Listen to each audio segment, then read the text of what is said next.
After being teleported from the throne hall, Hunter, his team, and Michael appeared on the open ground along with the young man on the throne. Michael quickly looked around and realized they were in an arena. His gaze swept across the fancy-dressed nobles around them in elevated seating until he saw a group of people watching Hunter and his group sitting on the VIP seatings.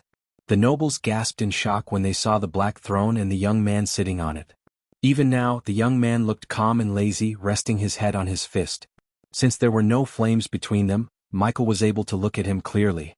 The young man had smooth skin, perfect jaw structure, blue eyes, and neck-length raven black hair. He was not by any means the most handsome or dashing young man, but undoubtedly, he had a charm that rivaled even Michael. The calm look on his face added an extra charm to his personality. The young man rubbed his neatly trimmed stubble beard, sweeping the arena around him with his gaze. Michael heard countless people gasping in shock. Michael wondered why they teleported the young man with his throne. That's him. Kill him. Bastard. Many people began to shout and throw whatever they had in their hands. But the rest seemed pale. Silence. Suddenly a thunderous shout echoed through the arena, silencing everyone. Michael looked in the direction of the shout to see a red-robed man standing up with a golden crown on his head. The man radiated a kingly aura with his neatly pruned gray beard, shoulder-length wavy black hair with strips of gray hair, and broad shoulders. If you may court mage, Michael saw a white-robed old man walking toward the king with a long white beard. He carried an ancient-looking wooden staff in his hand. When he reached the king's side, he raised his staff in the air and pointed the end towards the young man. Mystic bounds, Hunter and his group took a step back, looking at the chains made of silvery astral energy flying towards the young man from the court mage's staff. The chains coiled around the young man like a snake. Still, the young man remained calm without showing any signs of distress or fear. He is secured, your majesty, the old man bowed deeply as the king nodded. Then the king turned his gaze towards Hunter and his group. Hunter stepped forwards. You and your team had done this kingdom a great service by capturing him. It's an honor to serve this great nation, your majesty. Hunter bowed. Visit. For the best no_underscore_understingy experience, immediately the hundreds of people in the arena began to shake the arena with their thunderous cheers and claps. Hunter waved his hand all around and so did his team. After letting Hunter and his team bask in glory, the king raised his arm, again silencing the crowd. Hunter, the king uttered the name again, but surprisingly for Michael, the king was looking at the young man on the throne. Do you have any words to explain your actions? The king asked the young man who was apparently also called Hunter. I have 2 words. For the first time Michael heard the young man open his mouth. His voice sounded calm, domineering, clear and hard as steel. Thank you.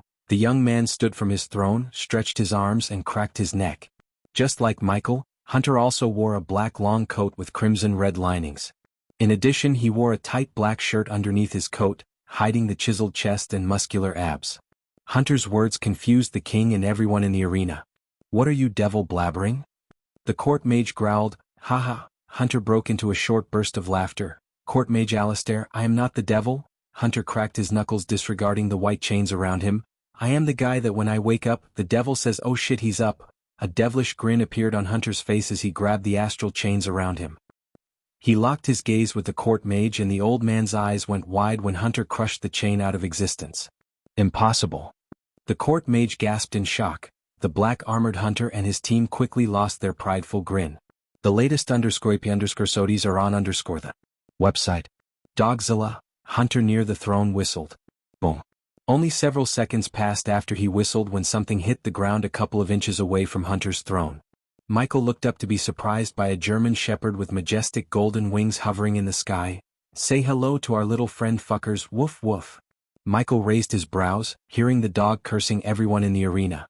In a blink of an eye, the royal guards, armed to the teeth with silver armor, surrounded the king and the court mage. Meanwhile, Hunter and his group took a step back and were poised to attack. However, they were all confused by the black metal object in front of Hunter, except Michael. He knew what it was and was genuinely stunned. The black metal object was a .50 caliber machine gun mounted on a metal base. Ketcha. Hunter grabbed the machine gun and pulled it towards him. When he pulled closer, the metal base retracted and merged with the throne. You can have my name. Hunter, holding the trigger, turned his gaze and the barrel of the .50 caliber gun towards the other Hunter. Since these people had no idea what this beast was capable of, the people remained still instead of running for their lives. Each bullet fired from the gun could tear through an armored vehicle like egg shells, and if Hunter fired at the people around them, it would turn the people around into a pulpy mess. As far as Michael could see, the people in the arena had no cover unless they were capable of casting some powerful defense spell. Although Michael did not know about the cultivation levels of this universe, something told Michael that most of them were way weaker than Hunter.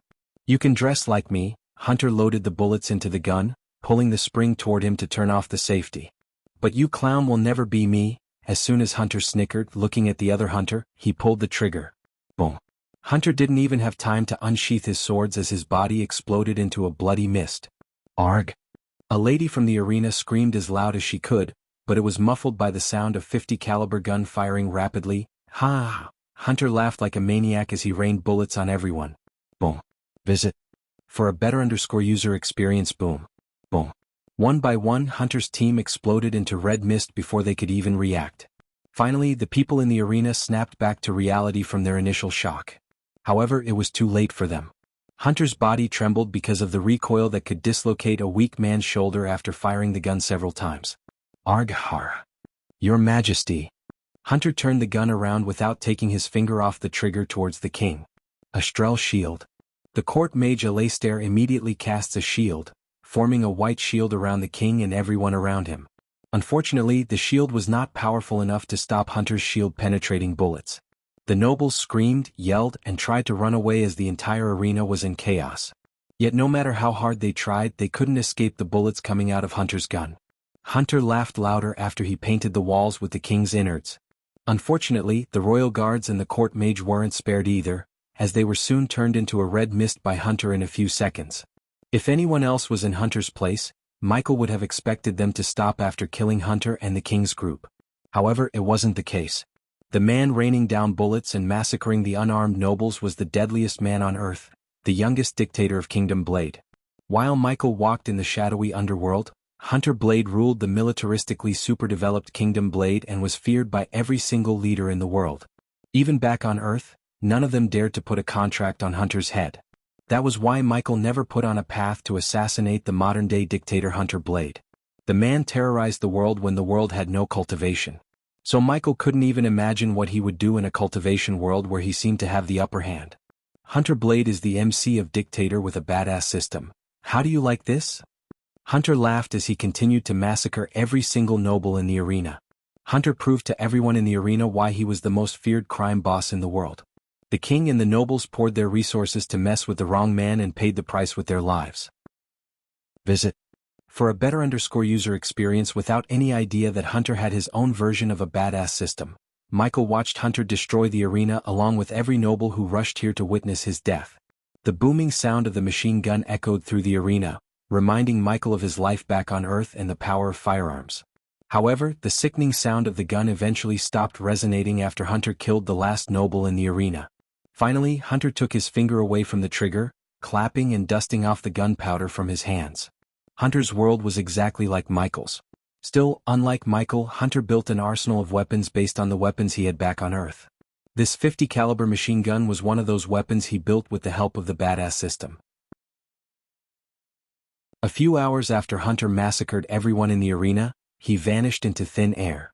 He teleported himself with his throne, the dog, and the 50 caliber machine gun to the castle previously besieged by the other Hunter and his group. Luckily, Michael hitched on his teleportation and arrived right at Hunter's room in the castle.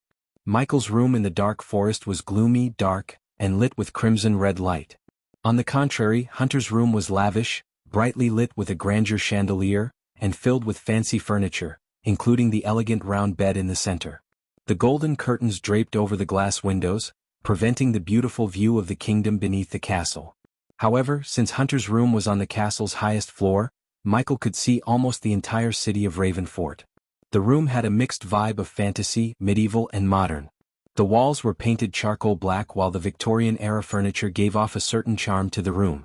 In addition, there was also a large oak table and a throne behind the table just beside the fireplace. The fireplace lit the room with golden-orange light reflecting the armors, portraits of Hunter, and weapons hanging on the wall. At that moment, Michael would rather watch the city outside than Hunter's bed. Moaning sounds echoed through the air as Michael avoided turning his gaze towards the golden-haired woman on top of Hunter. It wasn't that Michael had never been with a woman, but he felt uncomfortable looking at someone else making love. Although Michael could not block the sounds from reaching his ears, he focused on various weapons and parchment on the oak table to get some sense of the universe. Michael still hadn't figured out why he was in Hunter's universe. Thus, he was trying to get some information to answer his question. While reading the parchments on the table, Michael came across the word astral energy several times. It was apparent to Michael that this universe contained astral energy just like they had arch energy. Comparing to see which energy was more powerful was borderline pointless. Hence, Michael focused more on if he could find anything related to the queen or the key. Meanwhile, the moaning sound started to get louder and louder to the point it annoyed Michael. Fortunately, several minutes later, the girl stopped moaning and finally fell beside Hunter. "Wow, that was great, Ayano," Hunter panted as the girl breathed heavily. For a few moments the girl couldn't utter any words. Just by hearing her heavy breaths, one could tell how exhausted she was.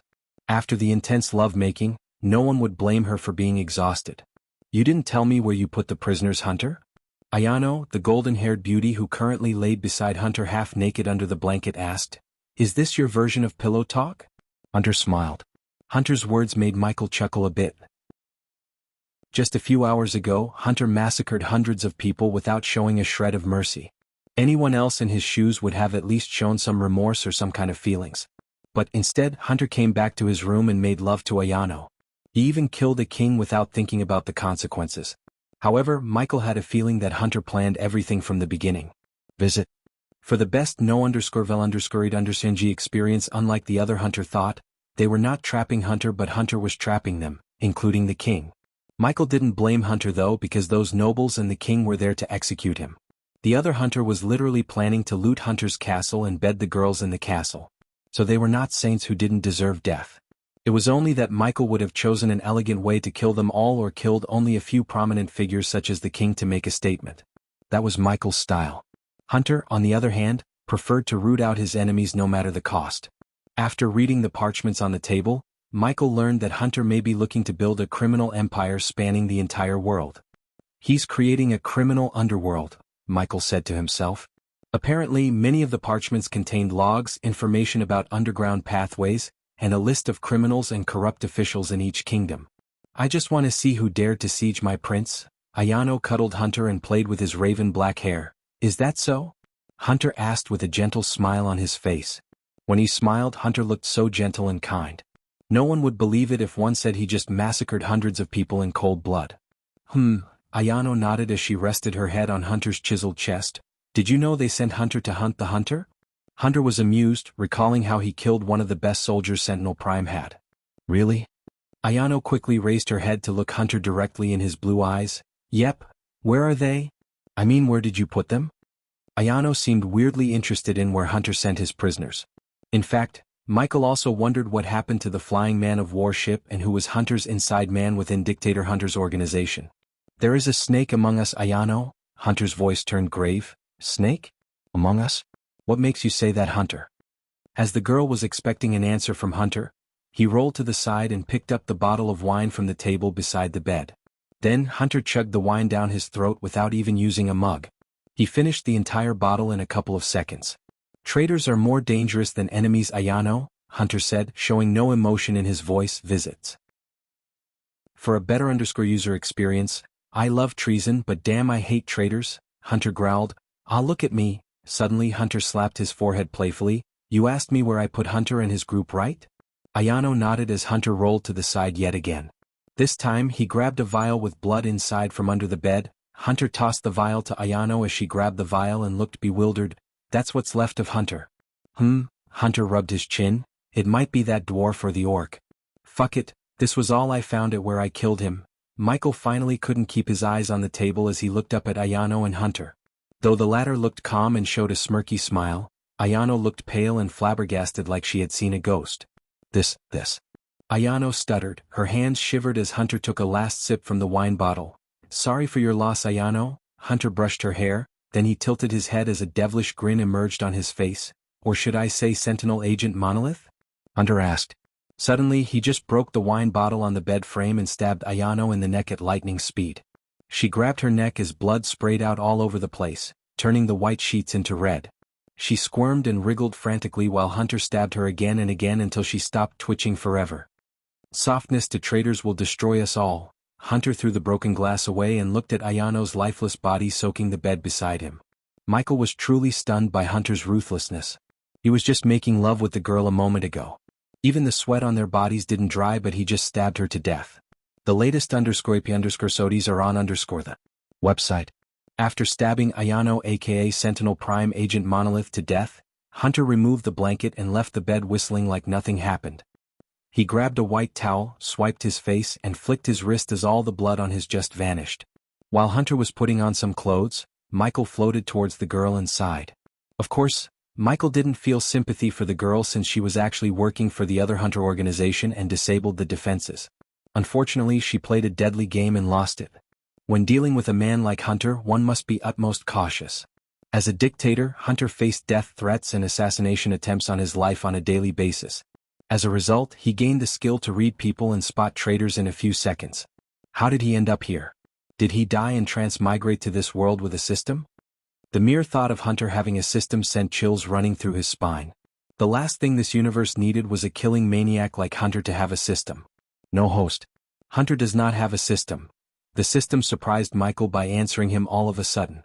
Michael sighed in relief as Hunter finally finished putting on his black robes. I look good. Hunter stood before a mirror, combing his hair to make it look perfect. He then moved on to adjusting his coat and shirt and brushed away the dust off his black coat. After everything was said and done, Hunter went to his seat behind the oak table. But instead of sitting, he pulled aside the curtains, revealing the city sparkling under the night sky outside. You can stop looking at the naked girl now. Michael was stunned, hearing Hunter's words. For a few moments, Michael looked around to see if he was talking to someone else. Being in soul form doesn't mean no one can see you, Hunter said without even turning around. His gaze was still locked on the neon city he created. System, can he see me? It seems so. The system's voice trailed off. The moment something goes wrong, do whatever you need and teleport me to safety, Michael ordered the system before slowly floating towards the table. Visit. For the best no_vel_it_Xianxia experience. Hunter waited till Michael floated beside him. Yes, I can see you, Hunter calmly said to Michael when he arrived at his side. Hunter looked at the city before him and talked to Michael. Michael was still in shock at how the heck Hunter could see him. He asked the system only to receive no answers from it. Isn't it beautiful? Hunter asked Michael, looking at the neon city before him. It took me years to create this place. But they are trying to decimate it in a few days. Hunter's gaze became as sharp as a sword. She was one of them? For the first time, Michael talked to Hunter. Hunter nodded. I don't know about the place you came from. But here, the noble women would rather lose their lives than sell their bodies. Hunter looked over his shoulder at Monolith. That bitch came from one of the proudest families, yet she decided to be my bitch. Do you know why? Hunter turned his gaze towards Michael. In Hunter's eyes, Michael was a ghostly white smoky silhouette. Michael didn't say anything as Hunter snickered. Because she wanted to capture me more than she wanted to keep her body pure. Hunter creased his brows. Do you know why they want to capture me? Michael shook his head, although he had a clear idea why. Because they are just afraid of me. The weak fear the strongest. They fail to grasp the fact that people are either strong or weak. The strong rule and the weak die. You are right, except... Michael looked at Monolith's lifeless body for a second before turning his gaze back to Hunter. The strong don't let others play them. Ha! Hunter surprisingly burst into laughter. You think I just realized that bitch was a snake? Hunter shook his head with a devilish grin. The moment she stepped into my circle, I knew all about her history. She just thought she was playing me. I created that illusion around her. This time Michael was indeed slightly surprised. Then why? Michael's voice trailed off as Hunter chuckled again. Visit. For the best no_Xianxia experience. You want to know why I didn't kill her, right? Michael nodded. First of all, I fed the Sentinel Prime with phony information through her. Besides, what was the rush? The sex was so great. Hunter shrugged. You don't feed a cattle to crown but to slaughter. After hearing Hunter, Michael did feel pity for the girl. However, Hunter was apparently using her from the beginning without realizing that she was just a lamb waiting to be slaughtered. If the same thing happened to Michael as the Guardian Guild sent a spy to him, he would have killed the spy. However, Hunter was ruthless and evil enough to bed them, feed them with phony information, and finally slaughter them in the bed with a broken bottle. Enough of me. Tell me, why are you here? You looking for something? Hunter asked Michael. Michael was just about to make up a story when Hunter surprised Michael yet again. You're searching for the key. Am I right? Michael kept his face straight but was startled by Hunter's words. The last thing Michael wanted was to get the key that might enable the holder to travel between universes. If you worry about what I would do if I had the key, don't bother. Instead, worry about what she would have if she got her hands on the key. Michael heard Hunter's voice turn grave and saw the calmness on his face gradually disappears. The Queen, Michael said as Hunter nodded. How did you know everything? Michael couldn't help asking Hunter, who seemed to know a hell of a lot more than him. You are not the only one who traveled to other universes, Ghost. Hunter pulled down the black shirt he wore beneath the long coat to reveal a long deep mark running across his left chest. Received this gift from the Shadow Realm. Michael was still in shock, wondering how Hunter managed to know his identity. You know where I came from. We had a ghost too. Michael's heart skipped a beat as Hunter continued. Just his name was enough for the elites to wet their pants. No one can blame them because he was the most dangerous assassin my world has ever seen. Hunter slowly reminisced his time on Earth and talked about the most feared assassin of his time. Visit. For the best no_vil_underscored_Xianxia experience, when he gets you as his target, you will die. You wouldn't know when or how. Most of the time, the target's family wouldn't even know he or she was actually assassinated. There will be no clue, no trace, or no evidence. Ghost was a myth, a legend. Ding. Congratulations to the host for successfully being a badass. The reward is 20,000 badass points. The system sounded in his mind and surprised him with the number of badass points he just received. Only a selected number of people knew the ghost existed. Once upon a time there lived the ghost. Hunter said the last few words like he was singing. I was among the selected number of people. But suddenly the ghost disappeared. Some said he died, some said he never existed, and some believed he just retired. What do you think? Michael asked calmly. Michael could tell that Hunter has already decoded his identity by looking at his eyes. I think he went to another universe. I think he became a god. Hunter stepped closer to Ghost and looked him in the eyes. I think he traveled through the Shadow Realm and standing before me. Ding. Congratulations to the host for successfully being a badass. The reward is 30,000 badass points. So I assume you'll be the first man to see the ghost and live to tell the tale? Hunter smirked. Luckily for you, I am retired. Hunter Blade. This time, Hunter raised his brows in shock. He had no idea how Ghost recognized him. Granted, Hunter used the same name he had back on Earth, but he was transmigrated into another body. There was no way in hell he looked the same as he did on Earth. Yet Ghost recognized him. The youngest dictator in the history of the Earth. The man who took the throne of Kingdom Blade at the age of 6. The most dangerous modern-day dictator to walk the Earth. The last time I heard, you were building more nuclear missiles. What happened, Hunter? They blew up in your face? Michael chuckled and so did Hunter. Not on mine, Hunter grinned. Let's just say I reset the clock of Earth before coming to this universe. The cold, devilish grin on Hunter's face made Michael think the worst. Still, Michael had no one he cared for and loved back on Earth. So whatever Hunter did to Earth failed to upset Michael. Look, Ghost.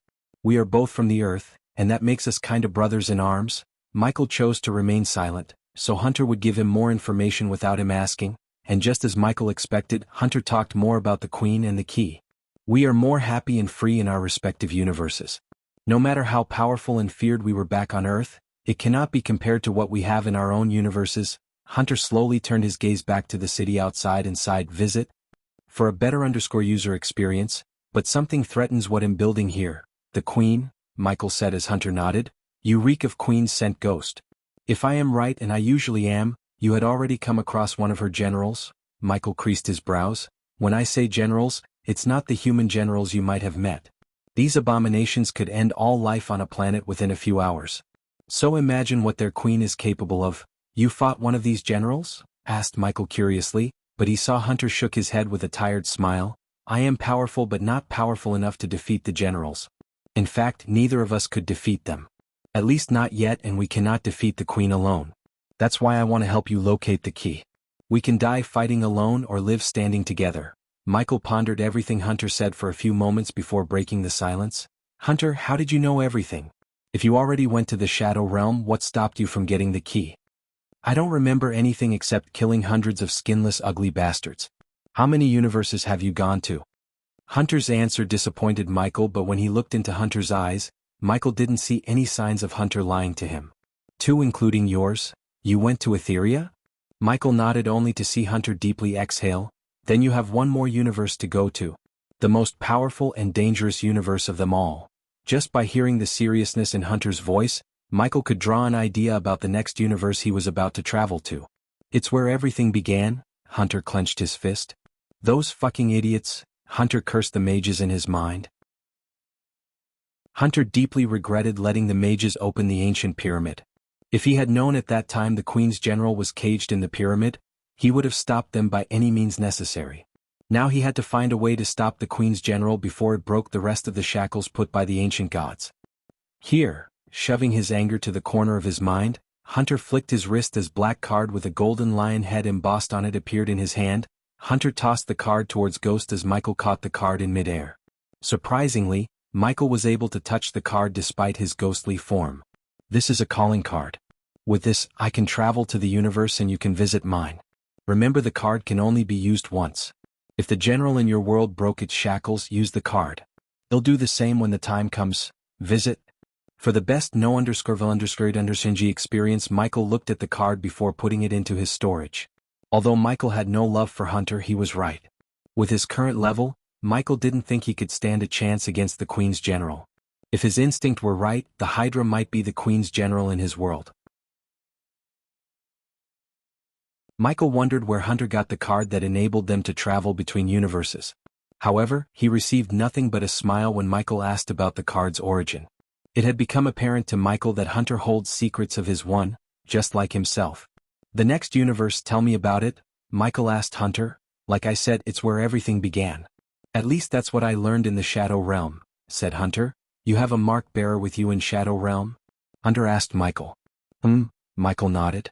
Obviously, Hunter also had someone who had a rune just like the rune on Sabrina's hand. Hearing Hunter's question, Michael learned that Sabrina was not the only mark bearer. Besides, compared to Etheria, Hunter's universe had more similarities with Michael's universe. However, Michael did not know how similar Hunter was to him, as he had his own version of a badass system. Obviously, both the systems were oblivious to the other's existence and although they shared the same name, they were not the same. Then follow the mark, and if you are lucky, you will reach your last destination without any surprises. Surprises?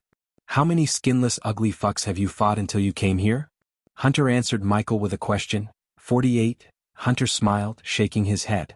You are lucky indeed. I fought hundreds or thousands of them. Back then the place was swarming with the Queen's minions. So I guess I drove them to near extinction. Hunter chuckled. Now Michael slowly grasped why the Queen was so pissed at Hunter. The engravings on the wall showed Michael that Hunter killed the Queen, but according to Hunter, he was not even strong enough to defeat her general. This meant either the woman with thousands of arms was a general of the Queen, or what Michael saw was the future version of Hunter. It also made sense to Michael how Hunter learned more about him. There was indeed a possibility that Hunter visited Michael in his own universe somewhere in the future, or learned about his future from the engravings on the walls of the Shadow Realm. I don't know where you're gonna end up in the timeline of that universe, but no matter where you land, I'm pretty sure you will meet the ancient gods. You remember meeting them? Michael asked Hunter. Vaguely, yeah.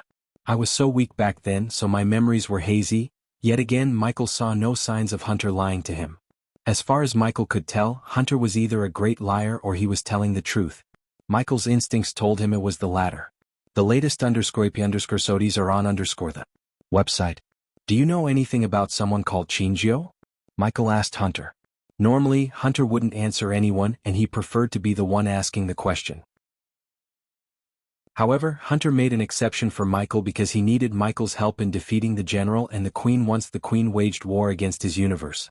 It was not that Hunter couldn't fight her alone, as Hunter had the badass system with his side. But Hunter wanted to raise his odds of winning against the Queen. Hunter wasn't building a criminal empire from the ground up and creating a shadow organization just to die fighting the Queen for the greater good. Just like Michael, Hunter also wanted to live his immortal life to the fullest. The only difference between Michael and Hunter was the path they chose to achieve their goals. If Michael had Guardian Guild and Sky Hall, Hunter had Sentinel Primes and his own set of problems. To be honest, Hunter's life was more exciting than Michael's because Hunter chose a high-risk, high-reward approach while Michael played safe like the hitman he was. Never heard of her, Hunter shrugged. Where was I? Yeah, the ancient gods. Hunter closed his eyes for a moment to recall everything he could about the ancient gods and their universe. When I met them, they were in the middle of a war and a long time away from reaching godhood. Who knows? You might meet them at the point they are already ancient gods. As Michael listened to Hunter, He felt a gentle sucking force from above. Shit, my time to leave this place is nearing. Michael took a long deep breath. Well, good luck dealing with your shit, Ghost. I wish we never meet again, but I have a feeling fate will bring us together one last time. Hunter sighed. I'm kinda disappointed we never get to meet each other back on Earth. You know about my track record, right? If anyone put on a contract on you, you wouldn't have reached this universe. Michael grinned, and to Michael's surprise, Hunter too laughed. Maybe. But have you ever thought why no one put a contract on my head? Michi remained silent as Hunter's trademark evil grin emerged on his face. Because I killed everyone who tried to do that. Michael felt the suction was getting stronger and stronger. On the other hand, Hunter sensed the distortion in the space around him. Well, meet again, Dark Mage. Michael gave Hunter a two-finger salute playfully. I have no idea what you're talking about. Hunter shrugged. Remember, we need him to defeat the Queen. Visits. For the best no underserved experience. What? Michael's figure was slowly diapering out of Hunter's view as the vortex sucked in Michael. We need him to defeat the Queen. Hunter raised his voice. Who? Michael shouted back, looking at Hunter's figure rapidly growing smaller and smaller. Don.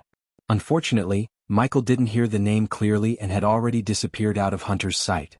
Finally, Michael's vision turned dark once again. When he visited Etheria and met Draven, Michael brought back the idea of a new device. Although the shield would boost his defense to the next level during close combat battle, it wasn't as valuable as the information Michael received from Hunter. Information was wealth. The more information he had on the Queen and her army, the easier it would be for him to devise a plan to defeat her in the future. Everything was pitch black around him until he saw the familiar light at the end. After several minutes, Michael's soul was tossed out of the crack right back into his physical body. As soon as he settled into his body, Michael injected himself with one large dose of healing potion and a few others to prevent himself from vomiting blood. What was that? He looked over his shoulder to see Sabrina cautiously approaching him. They didn't feel the tremor anymore, fortunately. Still, the demonic cry Sabrina heard freaked her out.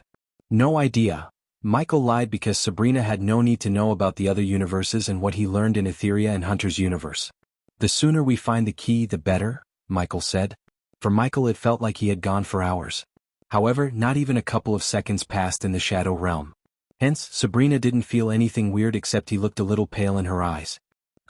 Let's go. Michael stretched his arms, cracked his neck and walked forward, following the way Sabrina's rune showed him. You heard that voice, right? It was yelling the name Hunter. This place is creepy as hell, Sabrina said while walking beside Michael. She looked around, expecting trouble. But luckily they found none. There are so many mysteries in the world, Sabrina. I let the authorities deal with them however they see fit. I have enough things on my plate. Sabrina wasn't surprised by Michael's answer. Ghost was the only one with the least enemies and the least adventurous life among all the prodigies and youngsters in Noah's generation. The royal news called him the most peaceful and boring prodigy. Michael read the news and didn't give a damn about them or blame them. But, to the outside world, he did lead a boring life unlike Noah or any other prodigies. He avoided making enemies, meddling in others' affairs, and preferred to mind his own business. However, the people who called him boring had no idea about Michael's adventurous secret life. Speaking of plates. Mother wanted to invite you for a family dinner when I last visited home. Visits? For the best no understanding experience, really? Michael was taken aback by surprise. This was before or after the tournament? After. No one blames you for what you did. If anyone should be blamed, it's Andrews and the king for making weird decisions. I don't think she will feel the same now, Michael calmly said as Sabrina felt something was up. What happened? Nothing. I just killed King Bredia's royal guards and threatened to kill him in front of his daughter and several nobles. Sabrina's mind went blank for a couple of moments. Considering she was in the cage when Michael slaughtered King Bredia's men and threatened to kill him, she didn't know what had happened recently. I kinda expected that. Michael turned his head to the side, being surprised by Sabrina. You expected it? Sabrina bobbed her head up and down. Yes. After the tournament, I visited Princess Catherine. At that time, King Bredia was talking with some merchants. Accidentally, I went into the room and heard him asking the merchants to stop visiting Bradford. I knew it was only a matter of time before you hear the news and pay the king a visit. I hope he learned his lesson, Michael calmly said. I avoid massacres. That doesn't mean I can't do it. Michael's words may have sounded calm, but she sensed the cold, murderous intent behind his each and every word. She did not doubt in her heart that if King Bredia messed with Ghost again, the latter would slaughter his entire army along with him. How he fought and killed the vampires showed her how powerful he was. His mysterious cultivation stage made him more dangerous. Whoosh. Michael and Sabrina walked in silence for a few minutes until they heard a rustling sound coming from behind. They both quickly jerked around but saw nothing. Whoosh. Yet again they heard the rustling sound, but this time, it was louder than before. Growling. Something growled as Michael sensed the slight tremor beneath his feet. The slight tremor soon increased to the point Michael and Sabrina took off from the ground for a few meters. Only then did they see a red pair of glow in the sky above them. The latest _IP_SODIES are on _the website. The pair of red glows soon diminished into darkness. But Michael was sure something stared at them from above. He looked around and began to hear a continuous clicking noise followed by soft growls. "Stay close to me," Michael said to Sabrina as she moved closer to him and watched his back. "Where are you, bastard?" Michael mumbled, activating his X-ray vision. His thermal vision swept across the area around them until he saw a silhouette of what looked like a 10-foot bear jumping from one wall to another. Despite its size, the creature showed the agility of a trained parkour expert. On top of its size and agility, the creature also possessed the ability to turn invisible. Fortunately, unlike Sabrina, Michael had a thermal vision to detect the creature. "A core-strengthening stage creature," Michael mumbled under his breath. Since he bought the ability to detect the relative cultivation stage of the creatures in Shadow Realm, Michael was able to see how powerful the creature was. Although it was one stage lower than him, its size and agility made up for its weakness in the cultivation stage. As Michael followed the creature's movements, Sabrina saw a blue dot on Michael's chest. Michael already noticed the creature taking aim at him, but before he could react, Sabrina pushed him aside out of the blue laser line. It felt like the predator was hunting him. The clicking noise, the invisibility, and the laser line made the creature extremely similar to the predator. Boom. Michael felt a hot wave of air brushing past him when Sabrina pushed him. Then, at that exact moment, he heard an explosion behind him and turned back to see a green hot liquid eroding the ground beneath. There was no doubt in Sabrina's mind that if the green goo had hit them, they would have melted to the bones. Michael could hear the sizzling sound coming from the ground along with the hot wave. "This is why you need a shield," Michael mumbled. Recently he had been getting into so many close combat fights without involving spells. During these fights, the responsive shield would not activate and protect him from the blows because it only protects him from spells and attacks formed using energies. Michael may have reached 98% mastery in Serpent Mega, but having no shield to defend himself was still a weakness as far as he was concerned. "Where is it? Can you see it?" Sabrina asked as she moved with her back against Michael's back. They moved in a circle while Michael tracked the beast, who kept jumping around second after second. He couldn't make out its full figure, but it vaguely resembled a wolf the size of a 10-foot bear. Since he was using thermal vision to see the creature's heat signature, he couldn't make out the creature's other features such as skin color, number of teeth, or whether it had fur or not. Visit. For the best no experience Xianxia, Michael quickly raised his sword, firing a bolt of lightning at the creature. His lightning bolt traveled at the speed of a lightning flash, yet the creature was able to escape being hit by the bolt by jumping to the wall on the other side. Its speed stunned Michael. "Did you hit it?" Sabrina asked. "It escaped. Can you see it?" She was surprised. "If you can't see it with your eyes, see it with your other senses." "Close your eyes and listen," Michael whispered to Sabrina, and she closed her eyes without any hesitation. She trusted him completely. Michael didn't lie to her though. He trained his senses to paint a mental map using his other senses back on Earth and could still do it. However, he had no need to use that ability because he possessed the X-ray vision to track the beast. However, Michael asked Sabrina to close her eyes because he wanted to cast the death range and boost his power quickly. Since the arena was already dark, no one could see the place getting darker. The moment Michael felt his full power bubbling inside him waiting to be unleashed, Michael raised both his arms, shooting two dark lightning bolts out of his hands towards the beast. Grrrrhhhh. The beast jumped, trying to evade, but this time Michael's lightning bolts were faster than the beast. The beast immediately let out an ear-piercing roar in pain. One lightning bolt went through its shoulder and the other went grazing its skin.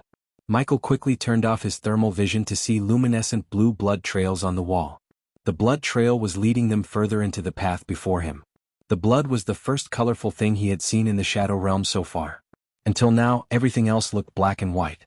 "You hit it," Sabrina was a quick study. Hence, she could vaguely track the beast's movements when she closed her eyes and focused on the surroundings.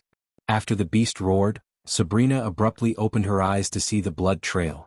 If the beast dashed at him after being hit, Michael would have felt relieved. However, now he was concerned. The creature seemed to possess intelligence. Thus, it ran away instead of dumbly lunging at Michael. "Let's go. But be careful and don't drop your guard," Michael said and continued his journey into the narrow straight pathway. After walking for a few minutes, the blood trail disappeared and everything became normal. Nonetheless, both of them stayed silent, focusing their senses. While cautiously making his way forward, Michael noticed the engravings in the wall beside him starting to form shapes of figures once again. Seeing the figures on the wall, Michael deviated from his path and approached the wall as Sabrina followed him behind. "I have no idea what you're looking at," Sabrina sighed. "The latest understanding stories are on under website. I like these engraving designs. I am thinking about getting them for my new mansion." Michael lied, but there was a little bit of truth to his answer. "New mansion?" Sabrina tilted her head. Michael nodded. Building a new home for him in Rivertown had been his plan for a long time. Unfortunately, because of the Guardians Guild, the Dark Lord, the prophecy and everything, Michael didn't have time to plan his new home. However, after Gaia and Michael's engagement, they both decided to start building a new home in Rivertown. Michael could easily afford a large piece of land in Royal Land, and if he asked, the king would probably give Michael a land for free, as having a 5-star alchemist in their kingdom would boost its value to the next level. Instead of building his home in the wealthiest kingdom in Elon or living in Baron Totonk's mansion, Michael planned to build a castle for him in Rivertown, which is a part of Kingdom Bradford. "What about Baron Totonk's mansion? As a king, shouldn't you live there?" Sabrina asked Michael while he was trying to make sense of the engravings. At that moment, Michael saw the lion with wings once again. It was standing on an elevated platform and looking at the thousands of people on the ground who seemed to be worshipping the lion. There were several figures standing behind the lion, including a few pointy ears beings, elves. Michael immediately recognized them due to their iconic pointy ears. In addition to the elves, he also saw dwarves, orcs, beastmen and several dragons flying above them. Even the crowd on the ground consisted of all races, not only humans. "That's a mansion. What I want is a castle," his words surprised Sabrina. After hearing that he wants a castle, she couldn't help raising her brows. "You want a castle?" However, after thinking of his status, it made sense to Sabrina. "Well, you are a king after all. It makes sense for you to rule Bradford living in a castle." Sabrina stepped closer to Michael, joining him in watching the wall. "I am only going to live there, not rule," Michael calmly said without even turning his gaze away from the wall. "Huh?" Sabrina was taken aback by surprise. "Visit? For the best no understanding experience? What do you mean?" "I'm not interested in being a king. Sect leader Claire and the elders can rule the kingdom better than me." Sabrina was speechless as Michael continued. "I like the way some kingdoms in the southern continent are ruled. Rather than being ruled by one man or woman, they are ruled by several, each responsible for developing one aspect of the kingdom. How could you throw away the kingship after everything you did to get it?" Sabrina creased her brows. "I am not going to throw away Sabrina. I'll be the king, except I want to sit on the throne all day and rule the kingdom myself," Michael nonchalantly said and moved along the wall to see more figures and scenes in the wall. The portion of the wall before him contained a scene where Michael noticed several dragons flying around a majestic castle surrounded by a forest. He searched for the lion with wings but didn't find the beast. Instead, he saw a lady with dragon wings floating near the castle along with a little girl. Michael took a few steps to the right to see countless dragons breathing fire down on human soldiers, and the one who led the dragons was the lady with wings Michael had seen before. "If you are serious about building a castle, I know a dwarf who's a 5-star architect. He owes me a favor. I can lend him to you." "Really?" Michael turned his head towards Sabrina. "Yes. Then I won't say no to that. Where do I find him?" Sabrina shook her head with a smile. "I'll bring him to you. Just tell me, where can I find you?" Sabrina sounded so sure about getting out of the shadow realm alive because she was confident with Ghost by her side she could survive anything. "After this, if we survive, you can find me in the Sunrise Sect." Michael turned his gaze back to the wall. He continued to walk along the wall looking at the engravings of the war between dragons and humans, until the engravings changed, showing Michael a giant hydra. Just looking at the size of the four-headed hydra and recalling the pair of eyes staring at him from the abyss in the Stormville Mountain, Michael felt a chill running through his spine. "Visit." For a better user experience, Michael slowly moved his gaze down from the hydra to see a man carrying a sword and a battle axe in each hand standing before the hydra. But, unfortunately, Michael could only see his behind, not his face. Dawn? After an hour, the guardians finished the funeral. Then they left the graveyard except for Noah, Alicia, Zanali, Tanulia, and a blue-haired youngster with a tattoo of a tiny fish on the center of his forehead. Noah hadn't seen the youngster before and was certain the youngster wasn't a guardian. So Noah wondered why he was there. He looked so young in Noah's eyes. If Noah had to guess, he would say the youngster was 27 or 28 years old. Despite the heavy downpour, the youngster remained dry and kept a calming smile on his face. After everyone left, he approached Tanulia. "I am sorry for your loss, Alpha Guardian Tanulia Vauren." The youngster had a melodious voice. It was so soft and soothing. "Thank you, and you are?" Tanulia's voice trailed off as the young man smiled, showing a row of perfect white teeth. "I am Mutrad, member of House of Halder. I am here on behalf of the elders." Noah saw Tanulia's eyes open wide as though she was completely taken aback by surprise. "Your kind haven't stepped onto the land in centuries?" Tanulia was shocked. In return, Mutrad just smiled. "Dire times, Alpha Guardian. What's your purpose here, Mutrad, and how can the Guardian Guild be of your assistance?" Noah creased his brows, wondering why Tanulia was acting so polite and courteous towards the young man. He had never seen Tanulia like this. Even when she met the elders of our Empress, she remained dominant. "Guardian Guild can stay away from our way and let us take care of the Dark Lord." "What?" Tanulia was stunned. Not only Tanulia but everyone who heard Mutrad's words was both surprised and startled. Mutrad's smile was still on his face, and although he looked friendly with the smile on his face, Noah sensed the dominance in his words. "No offense, Mutrad, but your kind has no right to meddle in our affairs." Tanulia's voice became cold. "It's no longer your affair." Mutrad flicked his wrist as a golden parchment materialized in his hand. "Read Clause 88. Mutrad handed over the parchment to Tanulia. While she was eyeing the contents, Mutrad began to recite what was on Clause 88, visits. For the best no_underscore_understreet_understringy experience, House of Halder will have any and all rights to operate in any continents under Guardian Guild if or when they fail to protect a member of House of Halder. Noah had a bad feeling in his gut listening to Mutrad. Additionally, the House of Halder is allowed to use any and all of its resources to neutralize the threat and avenge the deceased however it sees fit. Tanulia could see each and every word on the parchment as Mutrad continued. The Guardian Guild will provide any and all assistance the House of Halder requires. In case the House of Halder requests the Guardian Guild to remove themselves from the investigation, they must agree. Mutrad's gaze swept across everyone standing in the graveyard. He stopped reciting the contents for a moment to build silence and let his words sink into their brains. In case of Party A, the Guardian Guild failed to comply to the clause, House of Halder and 3 halls of the proud sea folk race has all the right to wage war on Party A and use any and all resources available to them. When Mutrad finished his last words, Tanulia looked flustered. Her hands slightly trembled. "Peyton is a guardian, not a member of House of Halder." Tanulia growled. Yet again Mutrad flicked his wrist, taking out another golden parchment. When Peyton Colwyn went missing, Stefan Colwyn requested Peyton to be admitted into House of Halder. This is the confirmation of her membership. Tanulia snatched the parchment from Mutrad's hand and opened it to see the truth about Peyton's membership in the House of Halder. Tanulia couldn't believe her eyes. According to the navy blue sparkling letters on the parchment, Peyton was granted membership to the House of Halder. "How can you admit someone into your house without their consent?" Tanulia questioned Mutrad, but looking at his smile, Noah knew he had an answer for that too. In case the requested party is not available to sign the contract, his or her blood relatives who must be a member of the House of Halder can sign on their behalf. Tanulia didn't even think of going through the contract signed between the Guardian Guild and House of Halder, as she knew Mutrad wasn't lying. Stefan Colwyn signed the contract on Peyton Colwyn's behalf. Tanulia looked at the parchment to see Stefan's signature on the contract. Everything seemed to have been done legally by the House of Halder, but Noah couldn't help feeling like the House of Halder had planned to step on their territory for a long time. Visit. For the best no_underscore_understringy experience, it seemed to Noah that the House of Halder was using Peyton's death as an excuse to spread their influence throughout the land. Apprehending the Dark Lord would definitely put them on top of the Guardians and also receive unprecedented support from the nobles and the Holy Church.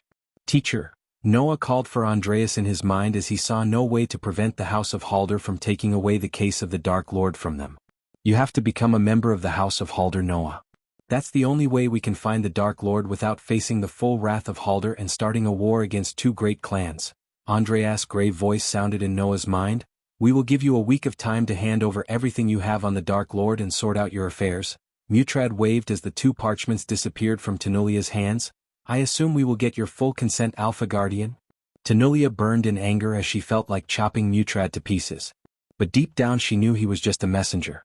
The last thing she needed was to cause a war between the Guardian Guild and the House of Halder. Hence, she had no way but to accept their terms. Yes, you will, Tanulia nodded. Wonderful. Mutrad clapped his hands together excitedly before ascending to the sky. But unfortunately, the Guardians could only stare at Mutrad disappear into the dark clouds in a few moments. When he finally disappeared from their sight, Noah turned his gaze to Tanulia. He didn't utter any words, but Tanulia could see the disappointment in his eyes. You think it's my fault? Tanulia asked, looking at Noah's expressionless face. Noah remained silent. We can't let them bully us. Peyton is a guardian. I don't care what they say. Zanali stomped the ground like a kid throwing a temper tantrum. Still, Noah remained silent. His silence irked Tanulia more than anything. After all, she couldn't bear the thought of disappointing the future Supreme Guardian. Noah, Zanali turned her bloodshot eyes at Noah. Say something? What's your plan? Why bother? Noah snickered. The latest _sodies are on website. I'm not the one running the show here. We should follow our Alpha Guardian's lead. Noah was so disappointed in both Zanali and Tanulia to the point he didn't even want to talk to them. He might be the god of light, but even he had his limits. To be honest, Noah didn't want to blame anyone, but deep down he couldn't help blaming Tanulia. Because of her rash decisions, they lost Peyton, Tiriana, many guardians, and their headquarters in Drattle. The Dark Lord played them like they were kids.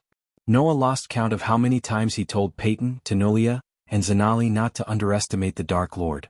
Still, they tried to capture the Dark Lord with their half-baked plan. Thanks to them, Noah had lost the one advantage he had over the Dark Lord, as now the Dark Lord learned that the Guardians knew about the spy camps. We are not here as Guardians, Noah. We are here as Peyton's friends. You can speak your mind, Tanulia sighed. You want me to speak my mind? Noah slowly walked toward Peyton's grave. One of the best is lying under 6 feet. The gravediggers are digging 50+ graves out there as we speak. The House of Halder is pushing us aside. And last but not least, the Dark Lord learned that we know about the spiders in your ship. So next time he will come up with a new way to spy on us and we won't have a clue. Zanali saw Noah losing his calmness for the first time. Suddenly, Noah slapped himself on the forehead. Pardon my mistake. There won't be a next time. Because we are not the one dealing with the Dark Lord anymore. Although Noah didn't raise his voice, his anger was apparent to everyone. Tanulia was speechless as Noah took a deep breath and brushed Peyton's headstone gently. Meanwhile, Tanulia was shivering inside what Noah might do if he knew that Sabrina was taken hostage by the vampires and it was a part of her plan to get the key first. Only Kat knew about Sabrina's whereabouts except for Tanulia. But she had no idea Kat was coming to her bearing serious bad news about Sabrina. After his outburst, Noah felt kinda bad. So he turned his gaze back to Tanulia, but when he saw Tanulia's silence and the deep concern within her eyes, he frowned. Do you have something to share, Alpha Guardian? Tanulia was too concerned about Sabrina's in-moment in her plan as she didn't even hear Noah calling her Alpha Guardian. Noah slightly raised his voice and finally Tanulia as he ped back to reality. What? Go on, Tanulia mumbled, having no idea what Noah just said. Why do I feel like you're hiding something, Alpha Guardian? Noah asked. On the other hand, Alicia too felt the same just as Noah. Visit. For a better user experience, don't waste time talking to these idiots, Noah. Let's get out of here. We have more important things to do, Andreas snickered. You don't know everything, Noah. Tanulia coldly cut off Noah so he wouldn't ask any more questions. At that moment, Tanulia could only pray that Sabrina would lead them to the key and come out alive. Otherwise, she may have to pay with her own life. Meanwhile, Michael was walking along the walls of the dungeon with Sabrina. He was certain that he would meet the lion with wings and the youngster who carried a sword and a battle axe. Don? Michael recalled the name echoed through the walls a few moments ago. The demonic voice never sounded so pissed off as when it shouted the name. According to Hunter, the last universe was the most dangerous one he had visited. Something told Michael that the journey was coming to an end. Thanks to Hunter, who wiped out the skinless creatures and the most powerful beings who guarded the Shadow Realm, Michael never faced any life-threatening battles. Michael was both grateful towards Hunter and furious at him for clearing the Shadow Realm. He could have earned hundreds of thousands of badass points by killing the skinless creatures. The question that currently drilled his head was whether the people of the next universe would see him or not. He had to plan for both scenarios. If size mattered, suddenly while they were walking forward, Michael heard an alluringly magnetic voice reverberate in the area. "Elephant would be the king of the jungle. Did you hear that?" Sabrina asked as Michael nodded. "What are these voices? Where are they coming from?" Sabrina looked around her surroundings pretty confused. "No idea." Michael lied instead of revealing the truth that these voices are coming from other universes through the cracks in Shadow Realm walls. "A king isn't born. He is made," another voice echoed through the maze. Unlike the previous voice, the latest one had a bit of a thick animalistic tone to it. After hearing the voice, Michael's brain automatically thought of the lion he saw on the wall. On the one hand they heard the voice and on the other hand they looked around for the beast. While cautious looking around, the two of them continued their journey. Michael saw no beast nearby. Instead, he saw a silhouette of a lion with wings in the sky for a second. "I will rather be a lonely lion than a popular sheep." Michael could swear he saw the lion talking before disappearing from his sight. This time, Sabrina didn't seem to hear the voice as she walked beside him without turning her head. "I don't think the beast ran away." Instead, she talked about the beast Michael had wounded before. Michael nodded as he too shared the same thought. If his gut feeling was right, the beast would be waiting with a trap. Better to reign in hell than serve in heaven. Michael heard the first voice again. "Visits? For the best no understanding experience." He quickly looked at the sky, expecting a silhouette, only to see nothing but dark sky. "My life, every day, every minute, every second has been chiseled by me." Michael felt as if his head was about to explode when he heard the thunderous voice sweeping across the maze. "Jianghu." Following the voice, Michael and Sabrina heard the beast roar in agony. The entire maze trembled as Michael felt the violent tremor on the ground. Remember, there are two sides to every story. Just like your face. Once again the voice swept across the maze. But, contrary to before, the voice calmed down the tremor. However, Michael had a feeling it was only the calm before the storm. He expected the beast to arrive soon. Then, just like he expected, he began to hear the soft clicking noises in the distance. "Let's kill this beast." Sabrina threw the sword in the air and let it fall in her hand. She even cracked her neck just like Michael. Michael did not notice Sabrina copying him as he focused on the voices resonating throughout the maze. "I begged for love. You gave me a dagger through my heart. Now you ask for forgiveness. I'll give you death." After these words resonated, Michael saw a silhouette of a man wearing dark clothes in the sky above him. He wore dark armor and covered his head with a cloak. The man was about to turn around and show his face when Michael noticed a glare in the distance. Michael's instincts screamed at him to dash away. Boom. Fortunately, Michael reacted in time to dash away. Otherwise, he would have exploded into pieces.